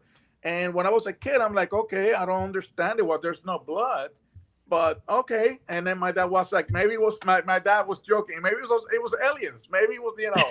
and then it was like, okay, we lost it, you know, and that was it. And then we moved on from there. We didn't call the police, nothing like that. But then I think that stayed in my mind, because I always have this inquisitive mind as to what happened, why it happened.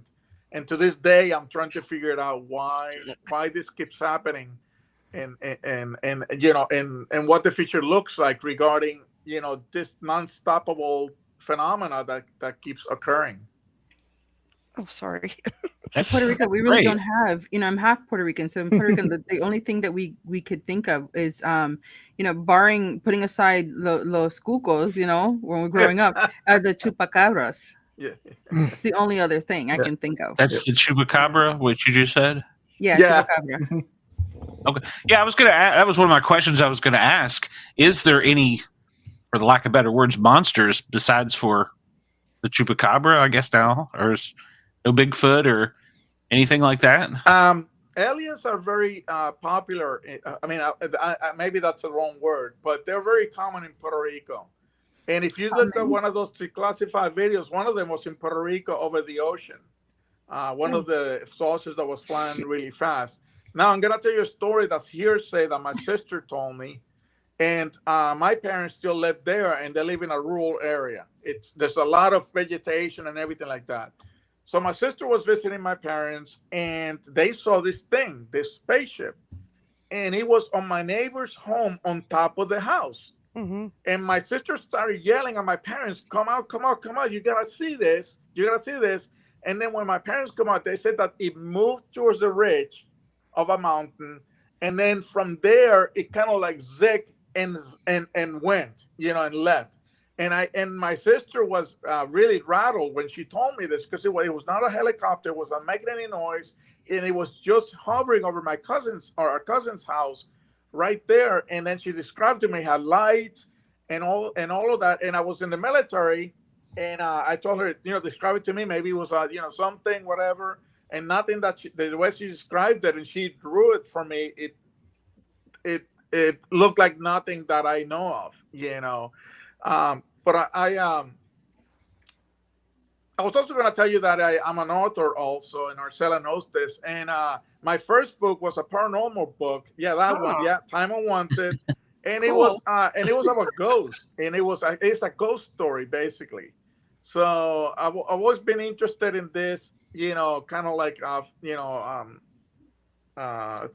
theme, kind of subject. Mhm. So even though I try to come from the analytical, but you can never do that, because if you don't understand it, there's no analytics that you can actually decipher, right? Yeah, That's true. yeah. Go ahead, Bob. Go ahead, Sportcat. I'm sorry. No, I was just because that's true. And like the previous person, Vic, I like the analytical mind. I like the way to try and solve the riddle. And Yeah. I like you said, I don't know that we'll ever hear it before we go, but Yeah, but I like Vic. Vic was a really very good guest, by the way. That was great. You guys found him, because I like the way that he actually thought about things. He actually expressed, because a lot of people, like you say, like he said, I like to ask people questions, to make sure that the source is reliable. And I thought I was impressed by that, because not many people say that. Right. Yeah, I like the way he approached things. And Yeah. people. I felt like you were dealing with a doctor almost. Yeah, true. You were talking to a therapist about it. Yeah. Yeah, true. Tell me what you thought. Tell me what you thought about that. how does it make you feel? He did have a nice voice yeah. as well. Very, very smooth voice. I like that as well. He had his camera off because he was jotting down notes about us the whole time. In the top left corner, he's crazy. I was trying to understand the football thing he was saying. He was just giving examples of football, right? He was giving examples of questions he would ask, and only somebody would know. Oh, okay. And the questions were proprietary because he don't want to give it away. Oh, gotcha. Okay, I was curious too. It's like, what are you talking about? I was like, Yeah. I had to flesh it out in my own mind. And then I had to think about it. Well, I knew what he meant, but I'm like, why is he not telling us what the questions are? Yeah, It would be simpler. Look, they don't want to.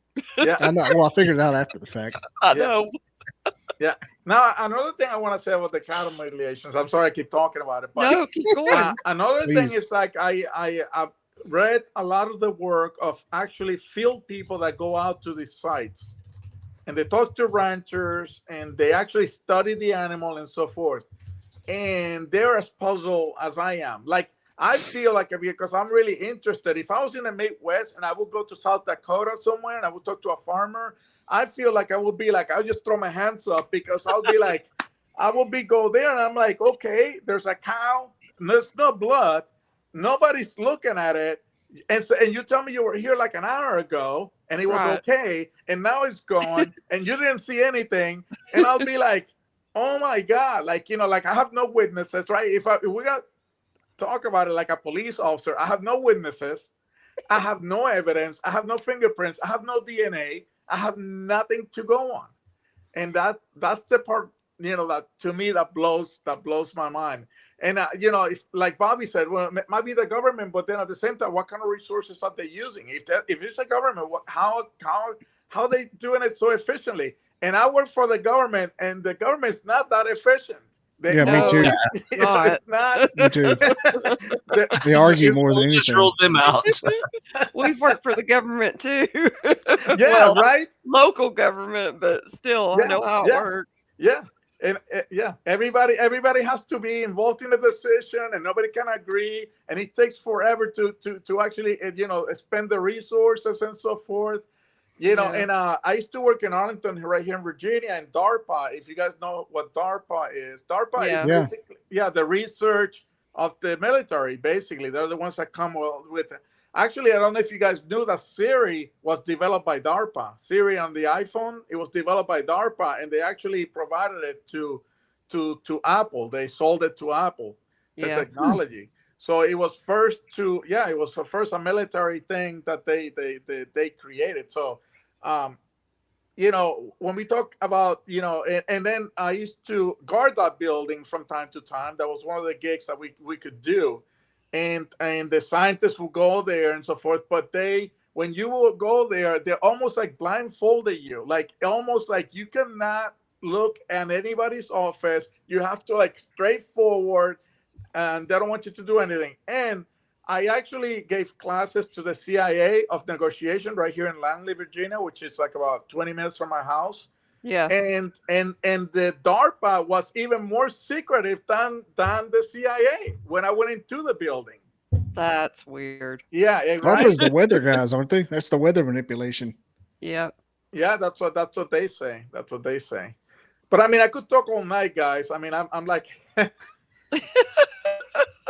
Oh, no, I like it. I like it a lot. We'll let you come back and talk some more. You know that?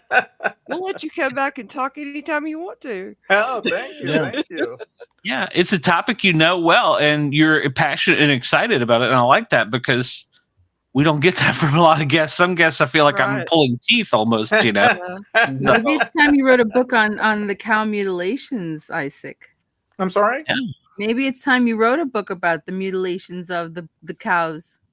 Well, the thing is, like I was telling you, it's like I would like, if I was going to do that research and do that. But as a matter of fact, my third book right now, I was actually writing before I came on. It's going to be about a cult.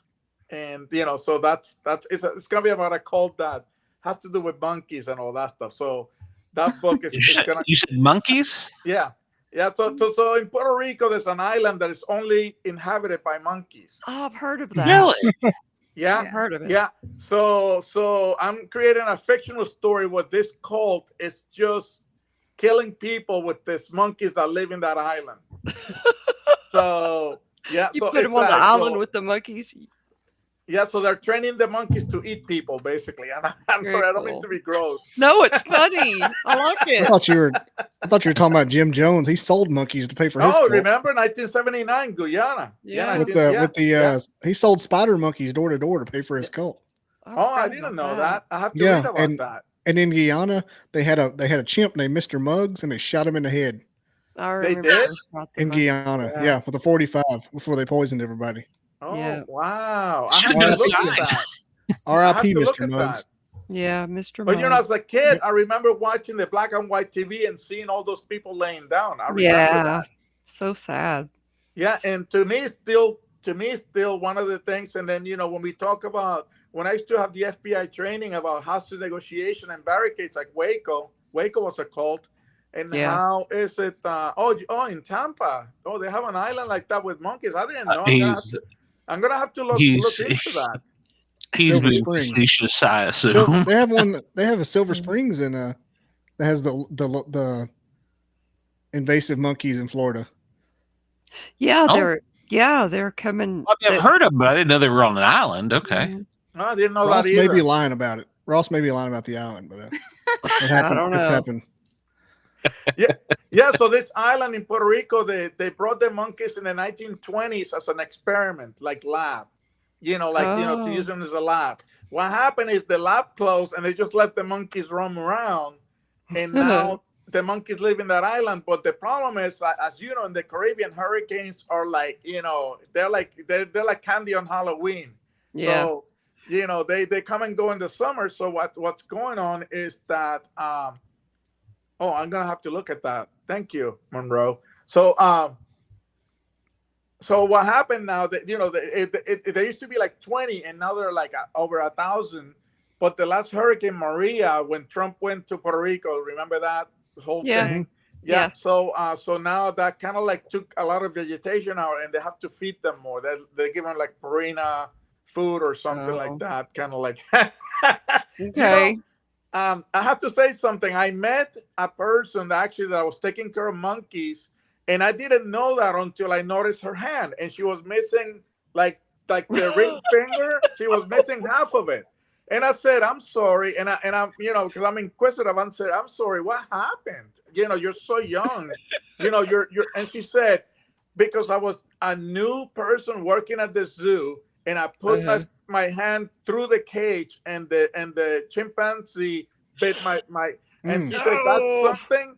And apparently that's very common. She said, if you see somebody that works in a zoo and they're missing part of their finger, it's because a monkey actually bit that off. So I agree with the person that says that monkeys are evil, because we were told They the could be CDC, mean. of course, they experiment and do things with monkeys, and I'm sure other animals. And it was in our fire department's area if it was to ever catch on fire. And we're not even told how deep down the building goes. But like you, we were taken hostage and carried into the building. And they told us literally, if the building ever catches on fire to the extent that it's out of control, do not try and rescue the monkeys. They will attack and kill you while you're trying to rescue them. They said, let it burn. Besides from all the bad stuff at the CDC, they were just like, just let it all go. We'll build another one. So, just leave them in there. You'll hear. Well, I got to say, as a firefighter, that would probably be one of the last things on my mind is rescuing a monkey. I know. I could tell you a horror story. You crawl as you go through a burning building, and you open the door, you go in, and you search the room. You do it rapidly to make sure there's no kids or anything. And I'm doing this in a burning building, and I open the door, and as soon as I open the door, this damn lizard that had a head the size of a cow face to face with me, and I'm like, nope. Oh no. So my captain, he was used to dealing with reptiles. He immediately went in and got it. It was some kind of, I don't know anything about reptiles, but it was apparently a pet. And I was like, nope, not today. So some of those things like which ones are the ones that actually are very like they walk like the crocodile, like the alligators, they walk like crocodiles, but they don't go in the water, but they have this bite. Which one is that one that they? That's the kimono dragon. There you go, that one. That one. Kimono? And if I don't know if you guys ever heard the story, and I was thinking that's what you saw, Sportcat. But I was thinking that I think it was oh wow, jeez, that's scary. That is scary. Oh my god, yeah. That's collage. That's my goddaughter. Yeah. Oh. But there was I think it was Stone, the actor name. Stone. What was that? What's the name? First name? Sharon? The one that did Basic Instinct. Yeah, Sharon Stone. Stone. Yeah, Sharon Stone. I think was it her husband that got her foot bitten off by a Komodo dragon. I thought that. And anyway, they were somewhere, and the guy got too close, and that thing just ripped his foot off like that. Oh my gosh! Yeah, they're the ones that bite things, and they just follow them because the poison kills them. Yeah. When the thing finally falls over, it swallows a whole. Oh, I'm so glad you said that, because the other day I saw on YouTube that one of them bit like an elk and was following it into the water, and I'm like, why is he like following like it like it didn't matter? And like Michael Myers, he's just walking. He's just walking like Michael Myers, man. Jason Voorhees. And they swallowed the stuff whole. Yeah, take a look. They'll swallow these giant deer whole. Oh my! All they got to do is bite it. They just bite it just a little bit, and then they just follow it across like for miles. Humans too. Wow. Like you can't go into that preserve if you're a human because any of you from Texas? Any of you from Texas? No, one of the So- other ladies I is. went. So I never seen a crocodile in my life, or alligator, whatever. So I go to Texas, right? And I'm giving a training, and they're like, "Hey, you want to come to my house?" And I'm like, "Yeah, for dinner. Yeah, fine." So we go, right? And they have like a pond, like out there in the backyard. And I see this little things like out on the water, like two of them. And I'm like, "What is that?" And I'm like a little kid. What is that? And they're like, they're like alligators. I'm like, what? They're like No, right thank behind you. by your house. Two of them right there. I'm like, yeah, I'm like coming to Texas. I'm sorry, guys. I'm not. Yeah, I'm going home, right? yeah, yeah, Funny. yeah, yeah, yeah. I don't have these problems. I'm from New York City. I'm gonna stay put. There's supposed to be alligators in the sewers there.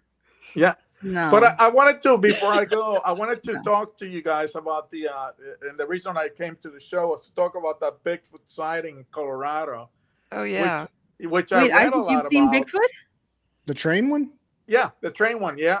Oh. And I was like, and again, what is, I think, what is the motivation, right? And then I was reading that the train now is getting more people than they used to.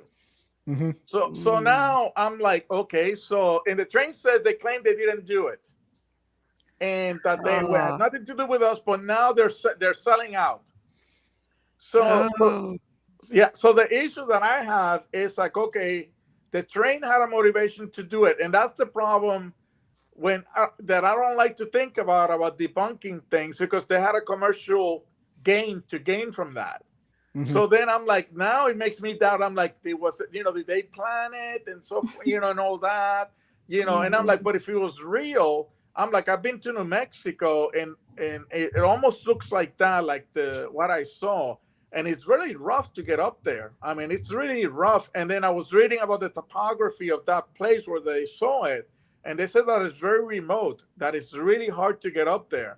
So I'm like, if somebody did it, they have to be camping out like for a day or two before they saw the train, or the night before or something. And, and then somebody had to be on the train calling them and say, hey, you go now, start walking. Go now, we're getting ready to pass. Yeah, did you get a good shot?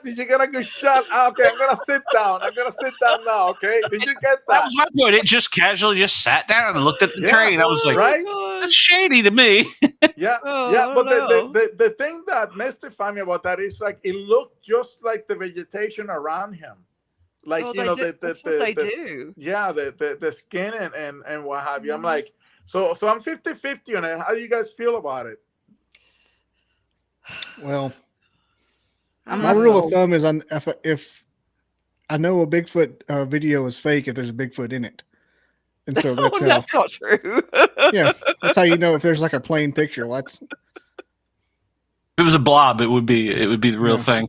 Nobody My thing circled it. is it did that there's no red circles around it. Yeah. My thing is that it did look too staged. Yeah. And then once again, now, I mean, obviously people get excited and, we have these 4K cameras and everything, but they're doing this, and I understand you're excited, you're seeing a Bigfoot, blah, blah, blah, whatever. But if you've got that good of one, you're in a safe spot. Yeah. Why are you jumping around like a schoolgirl? I mean, Yeah.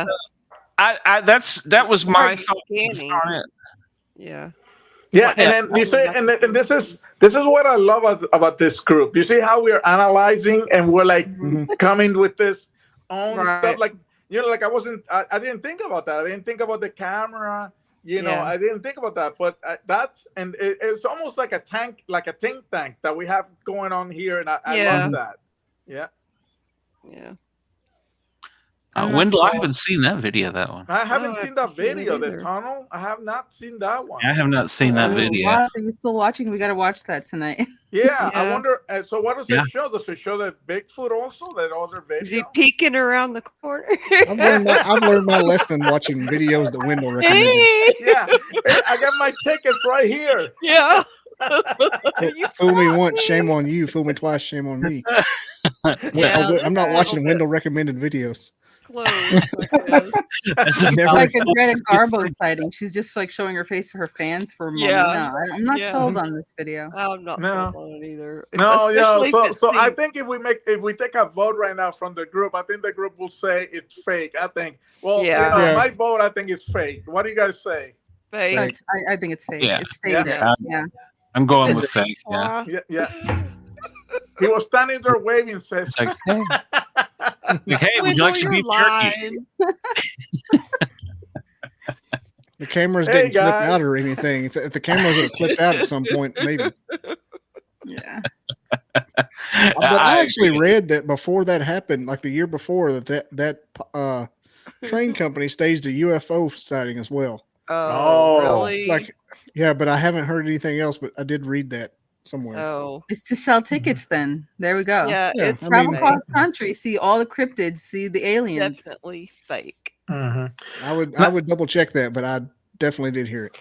No, Be like, because I'm interested in the subject, guys. I'm gonna ask you guys as experts, what video do you recommend that I watch that is the most believable in your mind that you think that when I see it, I'm gonna be like, wow. That You know, squeaky which one. video do you recommend that I watch? For That's what? squeaky Bigfoot. What is it? Wakey? It's squeaky. Squeaky. Okay. It's what is the word? Thermal. It's a thermal video Oh. of. They put those or nugget. Is it a nugget bar? Yeah, the candy bar video. Yeah. Dragnet. Yeah. Me and you met the guy, Glenn. Yeah. It's the candy bar video. Yeah. Yeah, I'm writing it's it like down. an I'm writing it abba down. Squeaky. That to me is probably, I mean, short of Patterson Gimlin, which is the gold standard. Yeah. Yeah, So Um, is the squeaky video with the Zagnut bars? yeah, Zagnut. And what makes Yeah. it so special? If you guys don't mind Well, saying. We've more or less confirmed it with somebody who was there-ish. That's all I'm going to say. Like it's not. Okay, It's not okay. It's not hearsay to Well, me. Yeah, it's not hearsay. But the other thing to me was, if you looked at the way it was almost like a mischievous child crawling, like soldier style. Mhm. And most really? kids would have ran up and stole the candy bar. You know, does that make sense? But Yeah. this was almost like military style. It did a It lot of wanted that piece of chocolate. It did a lot of the textbook thing you hear that they do. Yes. And what state was this and when? Do you guys North remember? Carolina, about 10 years ago. Carolinas, yeah, probably about 10 years ago. Yeah. 2011, maybe. Yeah. It's when I didn't Actually- know. Well, I knew about it, but I didn't like pay attention to it until we talked to these certain individuals. And I Well, was I'm like, glad wow. I talked to you guys about it because now I'm gonna watch it and I'm gonna look. And maybe next time I come, I'll I'll tell you what I think. Yeah. Does Glenn have your information, or does Sportcat have your information? Oh yeah. Yeah. I've got Okay. his secret Cool. squirrel information. There's the other one in the swamp in Awesome. Mississippi that's a good one too, but I can't think of the name. It's And what tearing did a tree. what did somebody just write? The Sean something video? Let me see. It was Oh, one throwing the crime tree crime. Sean Oh, video. I'm not familiar with that one. The one Hang on. throwing the tree crumb. Oh, that's not That's Wendell. That was Wendell. fake. Oh yeah. That was not. All right, There's- Isaac. there's- we asked- It's, Go ahead, Bobby. there's what he's talking about. There was one. There was like a crime scene tape in the wood for some reason, and like some reason. this tree just goes flying like a full size tree, Oh yeah. I saw like a that. 30-foot cedar, and then you see the thing, and it looks like a guy in a 3-in-1 parka. It looks like a duck guy, and I don't know. I mean, it's a good one, but I don't know if I'd go saying it was evidence. It was a good TikTok, I'll tell you that. Yeah. I watched like 1,000 times. But look up the just look up Mississippi Swamp Bigfoot video. It's called will. something. And Classic. yeah, that's a pretty good one. Go ahead, Sport. I think you were gonna say something. Yeah, sorry. Oh, no, you're good. I was going to ask. We ask all of our guests. Have you had a paranormal or Bigfoot experience? Something go bump in the night? Have you? You know, When did the you only share? thing that I had, because I knew you were gonna ask me this, and I'm gonna tell you the story, and I don't know what it was, but I'm gonna tell you what happened to me. So, you guys remember Blackwater, right? Blackwater was in the news a long time ago. Yeah. So when Blackwater was still around, it was in Southern Virginia. I had a Harley Davidson, so I used to love to ride my Harley everywhere I went. So they told us, Isaac, we're gonna have a training overnight at Blackwater, and they're gonna provide rooming for us, lodging. So I'm like, oh, great! I'm gonna ride my bike down there. It's like about, I don't know, 4 or 5 hours from my house. So I ride down there. When we show up down there, and the training was gonna go till like 10 o'clock at night, they said, I'm sorry, guys. Somebody took our rooms, so we have nowhere to stay, and you guys have to sleep in your cars. And I'm like, well, What? Yeah. And I'm like, well, I rode my motorcycle, and I don't feel like sleeping on the floor.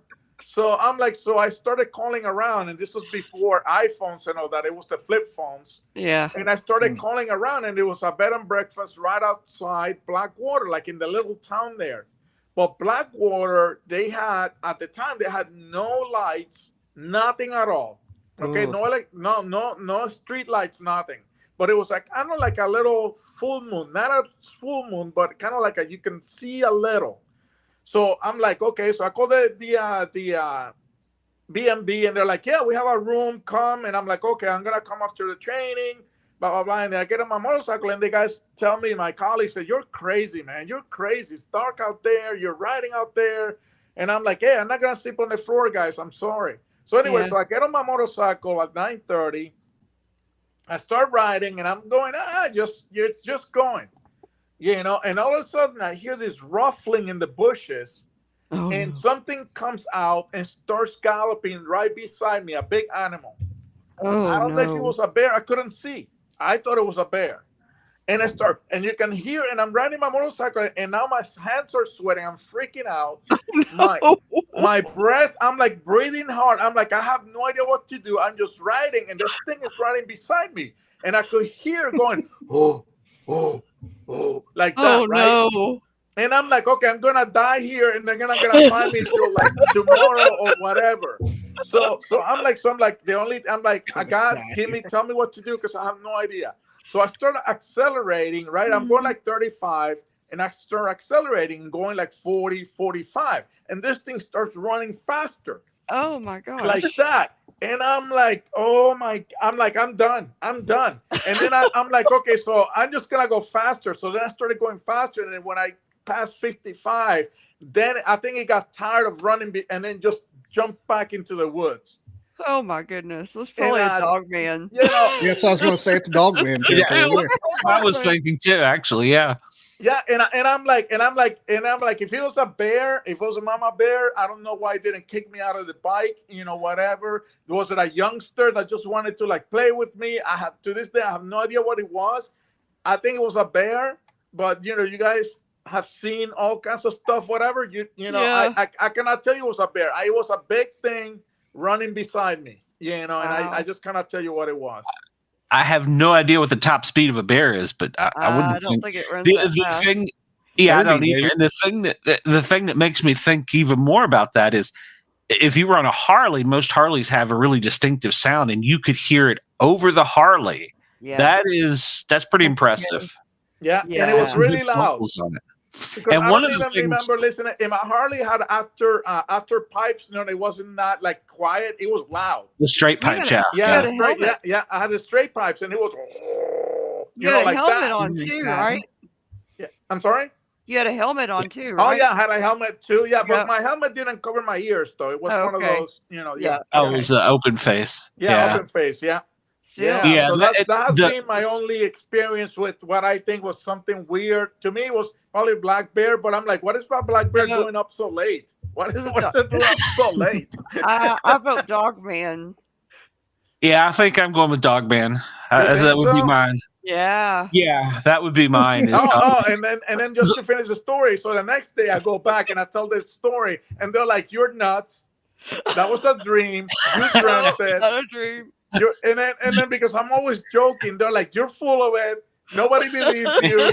They immediately drug tested you. Yeah, because you're always joking, and they're like, oh, go on. Yeah. But Yeah, guys, tell it's us been another great. one. It's been great.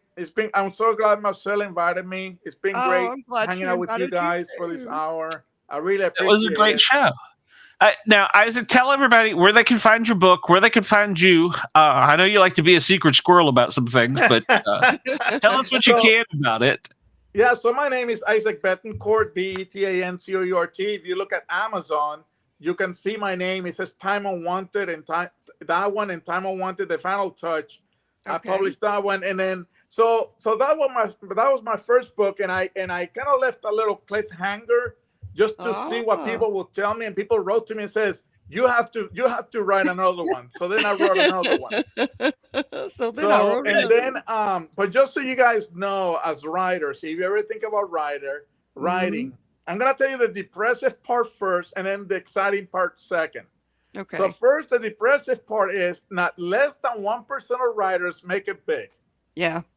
Of everybody, right? Same with athletes, yeah. Even now self-published, everybody self-publishes. The publishing house and the publishing house don't look at you unless you sell 25,000 books or more. Wow. Okay, that's another thing. And then the great thing is that I read recently, just to motivate me, it's like, if you keep writing, maybe someday you'll make it. So that's what I'm doing. Okay. How many books do you need to sell now, Isaac? Yeah. You can do it. How many books do you need to sell now? Oh my God, yeah. It counts you behind the shelf, does it? So. Anyhow, and then if you guys want to contact me, my email is easy. It's negotiationmatters@gmail.com. Negotiationmatters@gmail.com. You can write to me and I'll answer to you. Anybody that has a question, you can see me teaching negotiation all over the country. So you can see me on that too. So it was great to meet you guys, and it was a true pleasure. Likewise. Thank you. I'm going to invite you back to the show. Quick question: do you know anything about challenge coins? Do we give challenge coins? No. Do you know anything about them? Oh, I have plenty of them. Okay. Well, we're going to book you on my other show then. Sold. So I may shoot you an email too, for you know it. Oh, thank you. Yeah, make sure to check out Bobby Dizzle's site. Isaac, please come back. Marcella, doors open. We love you. I know Ross won't let me steal you. He's Secret Service. He'd show up in the middle of the night with a piano string over my bed. So I'm not even trying. But I do love you, and I do appreciate you coming. You're welcome anytime. Both of you. Oh, well, that's an idea. Yeah, both of you. Yeah, I'm not trying. Yeah, maybe you could see what was chasing him. Well, we do that off the air. I don't know that we're ready for it. Yeah, I don't know that we're ready to put that on the air. That would be a personal thing. That's between me and Isaac. I'm not ready. I'm not ready to know the truth, guys. I'm not ready. Not ready. You can't handle the truth. Yeah. Yeah. You'll find out you're handle the truth. Alien and probed. Yeah. You lost 4.5 hours I was in that hoping trip. you guys wouldn't ask me because I do see it. So that's all I'm going to say. Oh, okay. Oh, well, we'll give Wendell the brownie point for the night for coming up with that question. So we'll talk off the air. Yeah, it was great. Please come back, both of you. It was a great episode. I loved it. It's something that we have never talked about on the channel is the cattle mutilation. So I'm glad that you brought it. Yeah, and you brought the police detective scientific mind to it, and I like that, and I think all of us here appreciate that. So, very much. Thank you very much. Thank you, guys. See you later. Thanks. See you soon. Thanks again. Rochelle, are you going to come back and visit us again? I think about it. Or have we run you off? He'll think about it. I think about it. It was that bald guy up top, wasn't it? He was the one that ran you off. So. What's that? Jason's mic, his battery ran out of his mic. Yeah, he's just gesturing. I'll come back again. You guys want to know more about what I do? I was hoping you wouldn't ask me a story either, because I'm like, where do I begin? My whole life is a supernatural story. Yeah. So, Do you do any work with like manifestation and angel numbers? I do. Because I'm putting together like a small series on my show. I'm reaching out to folks and just happen to hop on Manifestation, definitely. Actually, Collage Monroe works with angel numbers and crystals and manifestation as well. Can I have you both on? Look, I would bring the whole family. I've got a goddaughter who does cardology, astrology, and palm reading. So we kind of get together and we read each other. It's fun. I'm going to be reaching out to you soon. Okay. If you don't mind. I've got some, like, I'm trying to discover some things here. I'm like in the dark. I'm like in the dark trying to find a light switch. I think Bobby's lost after Alabama lost their coach. I see in the dark, so I do shadow work. So, hey, just tell us, do you see Alabama winning a national championship the next decade? Boom, Bobby. Sorry. All right, guys. Thanks, I guys. Appreciate it. Thank you, Marcella. Marcella, I will make sure Bobby has me on his show so that you don't feel all alone. So he might harass you. No, she won't. I won't. Such a feel alone. threatening That is person. Bodyguard. I am my own bodyguard. That's right. I don't doubt that. You probably do Bobby's harmless. jujitsu. He's a good guy. But yeah, I appreciate it. It's been a great show. And real quick, I want to thank out to Yerg's Radio, yergsradio.com. Although we didn't get any calls, you're more than welcome to call anytime. 1-888-88-YERGZ, and Yergs will get the message to us. I want to thank DJY, hold on, I got to do the special voice. WDJY for accepting our show onto their airwaves, and we're going to make a great partnership, and we're only going to grow more. So thanks everybody, appreciate everything. Those of you that haven't done it, please like, follow, share, and subscribe. Thumbs up. And we're looking forward to our next show. So I'm going to drag this crew back on here because I was really happy with them. All of the people on tonight's show. So, everybody, Bobby, real quick, where can they find you? BobbyDizzle.com. Caffeinated cryptid. There you go. Nina? I'll be on the Misfits next Saturday night at 9 p.m. Eastern Time. Oh, there too. Marcella's not ready for them. She's not ready. She would diagnose us all. Marcella, where will you be? What do you got going on? You know what? I do lots of different things. Look for me on Clubhouse. You said you were on there. Let's connect, and I will help you navigate it. But you can find me at marcella.com, or I think we talked about this, unscrupulouspsychopath.com. If you can spell it, you'll find me. Can't spell it. I can spell it. I'll just WhatsApp you. Everybody, it's been a great evening. I appreciate you for tuning in. Thanks a lot. Have a good evening. Yay. Thank you.